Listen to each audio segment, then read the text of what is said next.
ദൈവത്തിന് സ്തോത്രം. ഈ 2025 ആരംഭ ദിവസങ്ങളിൽ നമ്മൾ നിൽക്കുമ്പോൾ ആണ്ടിൻ്റെ ആരംഭം മുതൽ അവസാനം വരെയും യഹോവയുടെ ദൃഷ്ടി, ആവർത്തന പുസ്തകത്തിൽ പറയുന്ന അതേ വചനം, ആണ്ടിൻ്റെ ആരംഭം മുതൽ അവസാനം വരെയും യഹോവയുടെ ദൃഷ്ടി ഈ കടന്നു വന്ന ജനത്തിൻ്റെ മേൽ, കുടുംബത്തിൻ്റെ മേൽ, തലമുറകളുടെ മേൽ, മാതാപിതാക്കളുടെ മേൽ, ഭർത്താക്കന്മാരുടെ മേൽ, ഭാര്യമാരുടെ മേൽ ഇരിക്കട്ടെ, ഈ ദേശത്തിൻ്റെ മേൽ ഇരിക്കട്ടെ, വാഹനങ്ങളുടെ മേൽ ഇരിക്കട്ടെ. വലിയ ദൈവ പ്രവൃത്തിയുടെ വർഷമായി മാറട്ടെ.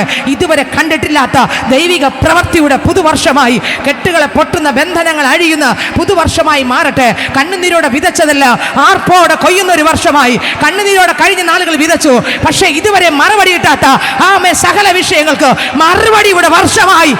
Oh Jesus, Jesus. എത്ര പേർ വിശ്വസിക്കുന്നുണ്ട്? കഴിഞ്ഞ നാളുകൾ പ്രാർത്ഥിച്ചു, കർത്താവെ കഴിഞ്ഞ നാളുകൾ നിലവിളിച്ചു, കഴിഞ്ഞ നാളുകൾ കരഞ്ഞു, അപ്പാ അതിനൊരു മറുപടി ഇല്ലല്ലോ എന്ന് ഞാൻ തകർന്നു. എന്നാൽ ഈ പുതിയ വർഷം മറുപടിയുടെ കവിഞ്ഞൊഴുകുന്ന അനുഗ്രഹത്തിന്റെ വർഷമായി. അതെ അതെ അതെ അതെ, കവിഞ്ഞൊഴുകുന്ന ഒരു അനുഗ്രഹത്തിന്റെ വർഷമായി. അബ്രഹാമിനോട് ദൈവം പറഞ്ഞു, മോനെ ഞാൻ നിന്നെ ഐശ്വര്യമായി അനുഗ്രഹിക്കുന്ന വർഷമാക്കി സ്വർഗം മാറ്റുകയാണ്.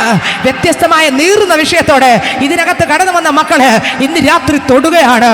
ഉൽപ്പത്തി പുസ്തകം 28 അധ്യായം വായിക്കുമ്പോൾ നമുക്കറിയാം, അവിടെ വേദപുസ്തകം ധ്യാനിക്കുമ്പോൾ അതിനകത്ത് എഴുതിയിരിപ്പുണ്ട്. ഉൽപ്പത്തി പുസ്തകം 28 അധ്യായത്തിൽ പോകുന്ന മുമ്പ് ഒരു വാക്യം വായിച്ചിട്ട് നമുക്ക് പോകാമോ? മത്തായി സുവിശേഷം അതിന്റെ 16 അധ്യായം അതിന്റെ 26 വാക്യം വായിക്കുമ്പോൾ, മത്തായി സുവിശേഷം അതിന്റെ 16 അധ്യായം അതിന്റെ 26 വാക്യം വായിക്കുമ്പോൾ വേദ പുസ്തകം പറയുന്നു, വായിച്ചേ. ഒരു മനുഷ്യൻ സർവ്വലോകം നേടിയിട്ട് തന്റെ ജീവനെ നഷ്ടപ്പെടുത്തിയാൽ അവൻ എന്ത് പ്രയോജനം? സർവ്വലോകവും നേടിയിട്ടും ജീവനെ നഷ്ടമാക്കിയാൽ അവൻ എന്ത് പ്രയോജനം? ഹല്ലേലൂയ. എന്തെല്ലാം നേടിയാലും ജീവനെ നഷ്ടമാക്കിയാൽ എന്ത് പ്രയോജനമെന്നാണ് ദൈവത്തിൻ്റെ വചനത്തിലൂടെ കേൾക്കുന്നത്. ആ വചനം നമ്മൾ ശ്രദ്ധിക്കും മുൻപ് ഉൽപ്പത്തി പുസ്തകം അതിൻ്റെ 28 അധ്യായത്തിലേക്ക് നോക്കുമ്പോൾ, ഇത് യാക്കോബ് എന്ന ഭക്തൻ, ദൈവത്തിന് സ്തോത്രം, അപ്പൻ്റെ അനുഗ്രഹവും വാങ്ങി ജ്യേഷ്ഠനെ ഭയപ്പെട്ട് അമ്മ പറയുന്നതും പപ്പ പറയുന്നതും കേട്ട് യാക്കോബ് ഒരു വടിയുമായി പോവുകയാണ്. പോയി തൻ്റെ സ്തോത്രം ലാവാൻ്റെ ഭവനത്തിലേക്ക് പോകുന്ന വഴിക്ക് സ്തോത്രം താൻ ഒറ്റയ്ക്കാണ് പോകുന്നത്. താൻ ഇങ്ങനെ ഒരു സ്ഥലത്തെത്തി, തളർന്നു, വൈകുന്നേരമായി. താൻ അവിടെ കിടന്നുറങ്ങി. ഹല്ലേലൂയ.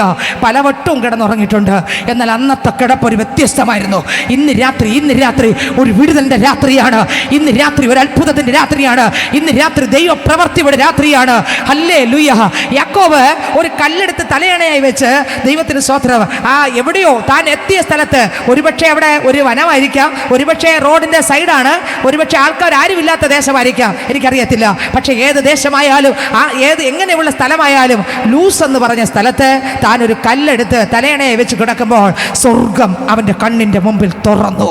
ഓ സ്തോത്രം, ഹല്ലേലൂയ. സ്വർഗം തുറന്നു. അവൻ ഉറക്കത്തിനകത്ത് ദർശനം കാണുകയാണ്. സ്വർഗം തുറന്നിരിക്കുന്നു. ഇന്ന് രാത്രി സ്വർഗം തുറന്നിരിക്കുന്നു. ഈ ഗ്രൗണ്ടിൻ്റെ മുകളിൽ സ്വർഗം നമുക്കായി ഈ 2025 തുറന്നിരിക്കുന്നു. ഇതിനകത്ത് വ്യത്യസ്തമായ വേദനയോടെ ഇതിനെവിടെ നിന്ന് മറുപടി കിട്ടും, ഇതിനെവിടെ നിന്ന് മാറ്റം കിട്ടും, എവിടെ നിന്ന് എങ്ങനെ രക്ഷപ്പെടാൻ നീ ഞരങ്ങുമ്പോൾ, ഈ 2025 സ്വർഗം നിന്റെ കണ്ണിന്റെ മുമ്പിൽ നിനക്കായി തുറന്നിരിക്കുന്നു. ഹല്ലേലൂയ. വെളിപ്പാട് പുസ്തകം 4 അധ്യായത്തിനകത്ത് യോഹന്നാൻ അപ്പോസ്തലന്റെ കണ്ണിന്റെ മുമ്പിൽ പത്മോസിനകത്ത് യോഹന്നാൻ കിടക്കുമ്പോൾ സ്വർഗം തുറന്ന് ദൈവം കാണിച്ചതുപോലെ ഈ രാത്രി ഇതാ യാക്കോബിനെ കുറിച്ച് പറയുമ്പോൾ സ്തോത്രം, യാക്കോബ് സ്വപ്നം കാണുകയാണ്. സ്വപ്നത്തിൽ സ്വർഗം തുറന്നിരിക്കുന്നു. ഇന്ന് രാത്രി മകളെ നിനക്കായിട്ട് സ്വർഗം തുറന്നിരിക്കുന്നു. രാജാവ് ഇറങ്ങി വന്നിരിക്കുന്നു. എന്തിനു വേണ്ടി? ഒരു വിടുതൽ ചെയ്യുവാൻ, എന്തിനു വേണ്ടി? കൈക്ക് പിടിക്കുവാൻ, എന്തിനു വേണ്ടി? ഈ ആണ്ടിന്റെ ആരംഭം മുതൽ യേശുവിന്റെ വരവ് വരെ കൈക്ക് പിടിച്ച് നടത്തുവാൻ യഹോവ റാഫയായി, ഷമ്മയായി, നിസിയായി, ഈരയായി, എൽറോയായി, എൽഷദായി, എബനേസറായി ഈ ദേശത്ത് വന്നിട്ടുണ്ട്. ഹല്ലേലൂയ. വാക്ക് തന്ന കർത്താവ്, വാക്ക് തന്നവൻ, വാഗ്ദത്തം ചെയ്തവൻ വിശ്വസ്തനത്രേ, വാക്ക് മാറാത്തവൻ. കിടന്നുറങ്ങുകയാണ്. സ്തോത്രം. സഹോദരൻ ഭയപ്പെട്ടാണ് യാക്കോബ് യാത്ര തിരിച്ചത്. എന്നാൽ ലൂസിൽ വന്ന് താൻ കിടന്നുറങ്ങുമ്പോൾ സ്വർഗം തുറന്നിരിക്കുന്നു. സ്വർഗത്തിൽ നിന്നൊരു ഗോവേണി, ഭൂമി വരെയും ഒരു ഗോവേണിയിലൂടെ ദൂതന്മാർ മുകളിലോട്ട് കയറുന്നു ഇറങ്ങുന്നു. ഇന്ന് രാത്രി ഈ ഗ്രൗണ്ടിൽ ദൂതന്മാർ ദൂതന്മാർ ഇറങ്ങുന്നു കയറുന്നു, ഇറങ്ങുന്നു കയറുന്നു, ഇറങ്ങുന്നു കയറുന്നു, ഇറങ്ങുന്നു കയറുന്നു. ആമേൻ. ഈ ദൂതന്മാർ നിങ്ങൾ ഇതിനകത്തിരുന്ന് പ്രാർത്ഥിക്കുന്ന പ്രാർത്ഥനകൾ ഇവിടെ നിന്ന് കൊണ്ടുപോകുകയാണ്. കൊർന്നല്യോസിന്റെ ഭവനത്തിനകത്ത് കൊർന്നല്യോസ് പ്രാർത്ഥിച്ചപ്പോൾ പ്രാർത്ഥന കേൾക്കുവാൻ, ഉത്തരം കൊടുക്കുവാൻ കൊർന്നല്യോസിന്റെ അടുക്കൽ ഇറങ്ങിയതുപോലെ ദൂതന്മാർ ഇതിന്റെ അകത്തും ഇറങ്ങിയിട്ടുണ്ട്. ഹല്ലേലൂയ. എന്തിനു വേണ്ടി സംസാരിക്കാൻ, എന്തിനു വേണ്ടി നിങ്ങളുടെ പ്രാർത്ഥന വിഷയങ്ങൾ എൻ്റെ അപ്പൻ്റെ അടുക്കൽ കൊണ്ടുപോകാൻ. ഹല്ലേലൂയ. ദൂത സൈന്യം ഇറങ്ങിയിട്ടുണ്ട്. കണ്ണീരോടെ ഇവിടെ വന്നേ, പക്ഷെ തിരിച്ചു പോകുമ്പോൾ ദുഃഖത്തോടെ ഇവിടെ വന്നേ, തിരിച്ചു പോകുമ്പോൾ പിന്നെ എങ്ങനെ സന്തോഷത്തോടെ, ആമേൻ, അപ്പനുമായിട്ട് ആനന്ദത്തോടെ, അകൃപയോടെ, അധികാരത്തോടെ, പുതിയൊരു ശക്തി പ്രാപിച്ച്, പുതിയൊരു ബലം പ്രാപിച്ച്, പുതിയൊരു വിടുതലോടെയാണ് ഈ രാത്രി ഈ ഗ്രൗണ്ട് വിട്ട് നമ്മൾ മടങ്ങിപ്പോകാൻ പോകുന്നത്. ഈ യാക്കോബ് അവിടെ കിടന്നുറങ്ങി. ഉറങ്ങുമ്പോൾ സ്വർഗം തുറന്നിരിക്കുന്നു. സ്വത്രം ലൂസിൽ കിടന്നുറങ്ങി. രാത്രിയാകുമ്പോൾ ഉറക്കത്തിന്റെ നടുവിൽ ഒരു സ്വപ്നം കാണുന്നു. സ്വപ്നത്തിൽ മുകളിലിതാ സ്വർഗം തുറന്നിരിക്കുന്നു. ദൂതന്മാർ കയറുന്നു, ഇറങ്ങുന്നു. ഒരു ഗോവേണി, സ്വർഗം മുതൽ ഭൂമി വരെ ഉള്ള ഒരു ഗോവേണി, ഒരു ഗോവേണി, ഒരു ഗോവേണി, ഗോവേണി. ഓ, ശത്രുവിന് വരാനല്ല, ദൂതന് വരാൻ. ഈ 2025 നമ്മുടെ ഭവനങ്ങൾക്കകത്ത് സ്വർഗത്തോളം മുട്ടുന്ന ഗോവേണി. ആർക്ക്? പിശാചിന് വരാനല്ല, ദൂതന്മാർക്ക് ഇറങ്ങി വരാൻ. ഓ ജീസസ്, എത്ര പേർ ഏറ്റെടുത്തെന്ന് എനിക്കറിയത്തില്ല. ഞാൻ പറയാ, ആണ്ടിൻ്റെ ആരംഭം മുതൽ യേശുവിൻ്റെ വരവ് വരെ നമ്മുടെ വീട്ടിനകത്ത്, നമ്മുടെ കാണുകൊണ്ടിനകത്ത് ശത്രുവിനല്ല അവകാശം, ഈ യേശുവിനാണ്. ആമേൻ. ഹല്ലേലൂയ. പിശാചിന് കടന്നു വരാൻ അവകാശമില്ല. കാരണം രാജാവ് വസിക്കുന്ന ഭവനമാണ് നമ്മുടെ ശരീരം, ദൈവത്തിൻ്റെ മന്ദിരം. എൻ്റെ യേശു നമ്മുടെ അകത്ത് വസിക്കുന്നു. ഒപ്പം നമ്മുടെ വീട്ടിനകത്ത് ആരുണ്ട്? ഓ, എല്ലാത്തിൻ്റെയും നിയന്ത്രണം ആരുടെ കയ്യിലാണ്? യേശുവിൻ്റെ കയ്യിലാകയാൽ ശത്രുവിനടുക്കാൻ പറ്റത്തില്ല. അങ്ങനെ യാക്കോബ് കിടന്നുറങ്ങുമ്പോൾ ദൂതന്മാർ കയറി ഇറങ്ങുകയും ചെയ്യുന്നു. അതിൻ്റെ മുകളിൽ ഒരുവൻ നിൽക്കുന്നു. ആരാ? സൈന്യത്തിൻ്റെ അധിപതി, ദേവാദി ദൈവം, തത്വത്തിൽ മുദ്രയായവൻ, വെണ്മയും ചുവപ്പും ഉള്ള കർത്താവ്, 10,000ങ്ങളുടെ സുന്ദരൻ, മാറത്ത് പൊൻകച്ച കെട്ടിയവൻ, 7 നിലവിളക്കിൻ്റെ നടുവിൽ നിലയങ്കി ധരിച്ച് നടന്നവൻ, അതെ, ആ കുലയിൽ ചുട്ടു പഴുപ്പിച്ച വെള്ളോട് സസ്യമായ കാലുള്ളവൻ, പെരുവെള്ളത്തിൻ്റെ ഇരച്ചിൽ പോലെയുള്ള ശബ്ദമുള്ളവൻ, മുകളിൽ നിന്ന് യാക്കോബിന് വേണ്ടെന്ന് ദൂത് കൊടുക്കുകയാണ്. ഹല്ലേലൂയ. ദൂതെല്ലാം പ്രാപിച്ചു. യാക്കോബിനോട് പറഞ്ഞു, മോനെ, ഞാൻ നിന്റെ കൂടെ ഉണ്ട്. നീ പോയിട്ട് അനുഗ്രഹത്തോടെ നീ മടങ്ങി വരും. സ്തോത്രം. ദൈവം ലൂസിൽ വെച്ച് അവനൊരു ആലോചന കൈമാറി. ഇന്ന് ഈ ഗ്രൗണ്ടിൽ വെച്ച് നിങ്ങൾക്കും ഇതിനകത്ത് ചില വ്യക്തികൾക്കൊരു ആലോചന പരിശുദ്ധാത്മാവ് കൈമാറുകയാണ്. മക്കളെ, ഞാൻ നിന്റെ കൂടെ ഉണ്ട്. ആമേൻ. പരിശുദ്ധാത്മാവ് 2025 ആമേൻ ആരംഭ നാളുകളിൽ പരിശുദ്ധാത്മാവ് നിങ്ങൾക്കും കൈമാറുകയാണ്. യാക്കോബിനോട് കൈമാറിയതുപോലെ ഞാൻ നിന്റെ കൂടെയുണ്ട്. നീ അനുഗ്രഹത്തോടെ തിരിച്ചു വരും. ദൈവത്തിന് സ്തോത്രം. എങ്ങനെ? എന്താ കയ്യിലുള്ളൂ? ഒരു വടി മാത്രമേ ഉള്ളൂ. ചാടി യാക്കോബ് എഴുന്നേറ്റു. യാക്കോബ് പറഞ്ഞു, സ്തോത്രം, യഹോവ ഈ സ്ഥലത്തുണ്ട്, നിശ്ചയം ഞാനോ അറിഞ്ഞില്ല. അവൻ ചാടി എഴുന്നേറ്റ് ഒറ്റ ഉറക്കം കഴിഞ്ഞപ്പോൾ ലൂസ് എന്ന സ്ഥലം ബേഥേലായി മാറി. ക്രിസ്തു ഇറങ്ങിയ സ്ഥലം, ക്രിസ്തു ഗോവേണി ഇറക്കിയ സ്ഥലം. ഒറ്റ രാത്രി യാക്കോബ് കിടന്നുറങ്ങി എഴുതിക്കുമ്പോൾ സ്ഥലത്തിന്റെ സ്ഥിതി പോലും മാറി. അതിന്റെ പേര് പോലും നിങ്ങൾക്ക് എത്രയൊക്കെ വെളിപ്പെടുന്നറിയത്തില്ല. പേര് മാറ്റി ഒറ്റ രാത്രി ഉറക്കത്തിൽ സ്വർഗം ഇറങ്ങിയതുകൊണ്ട് പേരെന്ത് ചെയ്തു? സ്ഥലത്തിന്റെ പേര് ലൂസ് എന്നല്ല, ബേഥേൽ. ഹല്ലേലൂയ. ഇന്ന് രാത്രി ആമേ സ്വർഗത്തിൽ ദൈവം പറഞ്ഞു, മക്കളെ, നീ വെറും കൈയായിട്ടാ വന്നേ, എന്നാൽ നിറപാത്രമായി കടന്നു പോകാൻ പോകുന്നു. നീ ഒഴിഞ്ഞ പാത്രമായി വന്നു, എന്നാൽ നീ എങ്ങനെ പോകുന്നു? നിറഞ്ഞ പാത്രമായി കടന്നു പോകും. യാക്കോബ് പോയി, സ്വത്രം, ലാബാന്റെ ഭവനത്തിൽ പോയി. അവിടെ സ്വത്രം ദൈവത്തിൻ്റെ ആലോചന അയാളുടെ അകത്തുണ്ട്. ചില വർഷങ്ങൾ അവിടെ കഷ്ടപ്പെട്ട് നിങ്ങൾക്ക് എല്ലാവർക്കും അറിയാം. സ്വത്രം. ഹല്ലേലൂയ.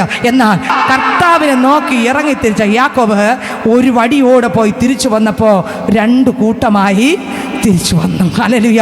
അങ്ങനെയെങ്കിൽ ഈ കൺവെൻഷൻ കഴിഞ്ഞു പോകുമ്പോൾ കർത്താവിൽ നിറഞ്ഞ് ഒഴിഞ്ഞ പാത്രങ്ങളെ അഭിഷേകത്താൽ നിറച്ച്, വചനത്താൽ നിറച്ച്, ആത്മാവിനാൽ നിറച്ച്, ക്രിസ്തുവിനാൽ നിറച്ച് ദുഃഖത്തോടെ വന്നു. എന്നാൽ സമാധാനം നിറഞ്ഞവരായി, സന്തോഷം നിറഞ്ഞവരായി, കൃപ നിറഞ്ഞവരായി, ആത്മാവിന് നിറഞ്ഞവരായി മടങ്ങി പോകാൻ പോവുകയാണ്. ഹല്ലേലൂയ. യാക്കോബിനോട് ദൈവം പറഞ്ഞതുപോലെ വാഗ്ദത്തം അതുപോലെ ചെയ്തു. അങ്ങനെയെങ്കിൽ ഈ പുതുവർഷവും അനുഗ്രഹത്തിന്റെ വർഷം അത്രേ.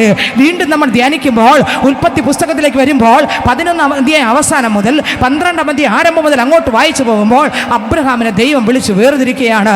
സ്തോത്രം. 12-ാം അധ്യായത്തിനകത്ത് അബ്രഹാം ദൈവം പറഞ്ഞത് കേട്ട് പുറത്തു വരികയാണ്. ദൈവത്തിൻ്റെ വചനം കേട്ട്, ദൈവത്തിൻ്റെ ഹിതം കേട്ട്, തൻ്റെ പട്ടണം വിട്ട്, തൻ്റെ സകലത്തെയും വിട്ട് അബ്രഹാം ദൈവം പറഞ്ഞതുപോലെ ഇറങ്ങി വന്നു. ആമേൻ. ദൈവത്തിന് സ്തോത്രം. ഉൽപ്പത്തി പുസ്തകം 12-ൽ ശബ്ദം കേട്ടിറങ്ങി. ഉൽപ്പത്തി പുസ്തകം 15-1 ആമേൻ സ്തോത്രം ദർശനം കണ്ടു. ഉൽപ്പത്തി പുസ്തകം 12-ൽ 11-ന്റെ അവസാനത്തിലും 12-ലും വായിക്കുമ്പോൾ എൻ്റെ ദൈവത്തിൻ്റെ ശബ്ദം കേട്ട് ഇറങ്ങിയവനെ കൈവിട്ട ഒരു ദൈവമല്ല, കൂടെ നടന്ന ഒരു ദൈവം. ഹല്ലേലൂയ. ദൈവ ശബ്ദം കേട്ട് ആരെങ്കിലും ഇറങ്ങിയിട്ടുണ്ടെങ്കിൽ അവരെ കൈവിടുകയില്ല, ദൈവം ഉപേക്ഷിക്കുകയില്ല. പിന്നെ എന്ത് ചെയ്യും? കൂടെ നടക്കും. ആരായിട്ട് നടക്കും? അപ്പനായിട്ടും അമ്മയായിട്ടും കൂടപ്പിറപ്പായിട്ടും നാഥനായിട്ടും മണവാളനായിട്ടും ദൈവമായിട്ടും എല്ലാമായിട്ടും കൂടെ എന്ത് ചെയ്യും? ദൈവം നടക്കും. ഇവിടെ ഇതാ അബ്രഹാമിൻ്റെ കൂടെ നടന്നു. 15-ാം അധ്യായത്തിലേക്ക് വരുമ്പോൾ 15:1 പറയുന്നു, അബ്രഹാമേ ഭയപ്പെടേണ്ട. വായിച്ചേ 15-ാം അധ്യായം 1-ാം വാക്യം. ഉൽപ്പത്തി 15:1 വായിച്ചേ. അതിന്റെ ശേഷം അബ്രാമിന് ദർശനത്തിൽ യഹോവയുടെ അരുളപ്പാട് ഉണ്ടായെന്നാൽ, അബ്രാമേ ഭയപ്പെടേണ്ട, ഞാൻ നിന്റെ പരിചയം നിന്റെ അതിമഹത്തായ പ്രതിഫലവുമാകുന്നു. അതിമഹത്തായ പ്രതിഫലവുമാകുന്നു. അടുത്ത് അതിന് അബ്രാം മതി. അപ്പോ കർത്താവ് അവിടെ ദർശനത്തിൽ വന്നെങ്കിൽ, 15-ൽ ദർശനത്തിൽ വന്നെങ്കിൽ, ഉൽപ്പത്തി 17-ൽ ദർശനത്തിലല്ല വന്നത്, ലൈവായി പ്രത്യക്ഷപ്പെട്ടു. ഇത്രക്ക് മനസ്സിലായി? ഹല്ലേലൂയ. 12-ലും 11-ന്റെ അവസാനം മുതൽ വിളിച്ചിറക്കിയെങ്കിൽ, 12-ൽ അബ്രഹാം ഇറങ്ങിയെങ്കിൽ, 15 ആയപ്പോൾ എന്ത് കൊടുത്തു? ദർശനം കൊടുത്തെങ്കിൽ, 17 ആയപ്പോൾ ദർശനമല്ല കൊടുത്തത്, അപ്പൻ ഇറങ്ങി അങ്ങോട്ട് പ്രത്യക്ഷപ്പെട്ടിട്ട് ഇപ്രകാരം പറഞ്ഞു. വായിച്ചേ 17:1. അബ്രാമിന് 99 വയസ്സായപ്പോൾ യഹോവ അബ്രാമിന് പ്രത്യക്ഷനായി അവനോട് ഞാൻ സർവശക്തിയുള്ള ദൈവമാകുന്നു. ആരാ ഇറങ്ങി വന്നേ?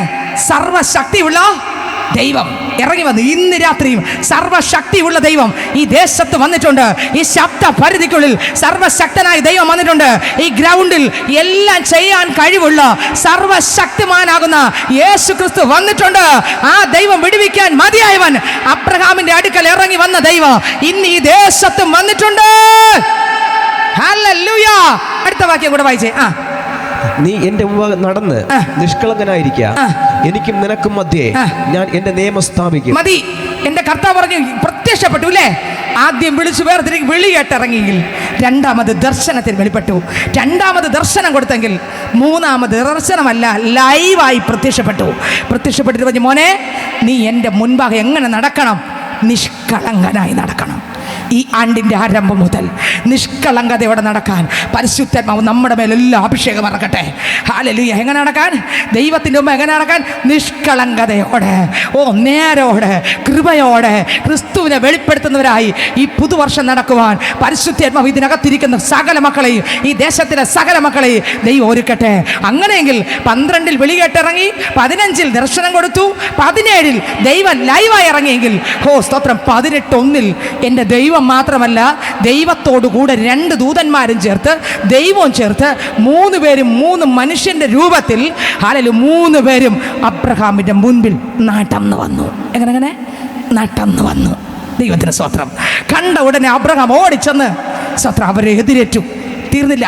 അതിന് മുമ്പൊന്നും അബ്രഹാമിൽ നിന്ന് ഭക്ഷണം വാങ്ങാൻ കഴിഞ്ഞില്ല. എന്നാൽ യഹോവയാകുന്ന ദൈവം 18-ാം അധ്യായത്തിൽ അബ്രഹാമിൽ നിന്ന് ഭക്ഷണം വാങ്ങി കഴിച്ചു. ഹല്ലേലൂയ. ദൈവത്തിന് സ്തോത്രം. ശ്രദ്ധിക്കണമേ, വെളിപ്പാട് 3-ൽ പറയുന്നു, നിങ്ങൾ വാതിൽ തുറന്നു നിന്നാൽ ഞാൻ അവനോടും അവൻ എന്നോടും കൂടെ ഇരുന്ന് അത്താഴം കഴിക്കും. ഇന്ന് രാത്രി അബ്രഹാമിൻ്റെ അടുക്കൽ ഇറങ്ങി വന്ന ദൈവം നമ്മുടെ നടുവിലുണ്ട്. ഈ ദൈവം ഇന്നലെ ഇന്നും എന്നേക്കും മാറാത്ത ദൈവം.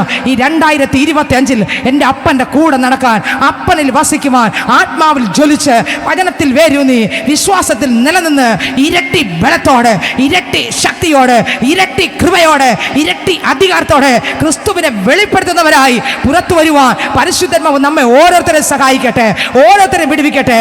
യാക്കോബിനോട് പറഞ്ഞു, മോനെ ഞാൻ നിന്റെ കൂടെ ഉണ്ട്. യാക്കോബിന്റെ കൂടെ ഉണ്ടായിരുന്നു. നോയിക്കേ, അബ്രഹാമിനോട് പറഞ്ഞു, മോനെ ഞാൻ നിന്റെ കൂടെ ഉണ്ടായിരുന്നു. അബ്രഹാമിനോടും കൂടെ ഉണ്ടായിരുന്നു, ഇസഹാക്കിനോട് കൂടെ ഉണ്ടായിരുന്നു. ദൈവം ഐശ്വര്യമായി അനുഗ്രഹിച്ചു.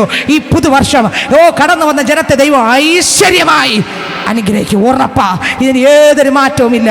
ഹല്ലേലൂയ. കൺവെൻഷൻ താങ്കൾക്ക് വേണ്ടിയാണ്. ഗ്രൗണ്ടിൽ വന്ന പൈതലെ, ഈ കൺവെൻഷൻ താങ്കൾക്ക് വേണ്ടിയാണ്. ഈ ദേശത്തിൽ ഈ ശബ്ദം ശ്രദ്ധിക്കുന്ന മാന്യ ശ്രോതാവേ, താങ്കൾ റോഡിലിരുന്നായിരിക്കാം ശ്രദ്ധിക്കുന്നത്, വീട്ടിലിരുന്നായിരിക്കാം, എവിടെ ഇരുന്നാണ് ശ്രദ്ധിച്ചാലും ഈ രാത്രി ഈ കൺവെൻഷൻ താങ്കൾക്കുള്ളതാണ്. ആ കർത്താവ് ഇന്ന് രാത്രി താങ്കളുടെ അടുക്കൽ ഇറങ്ങി നിൽക്കുന്നു.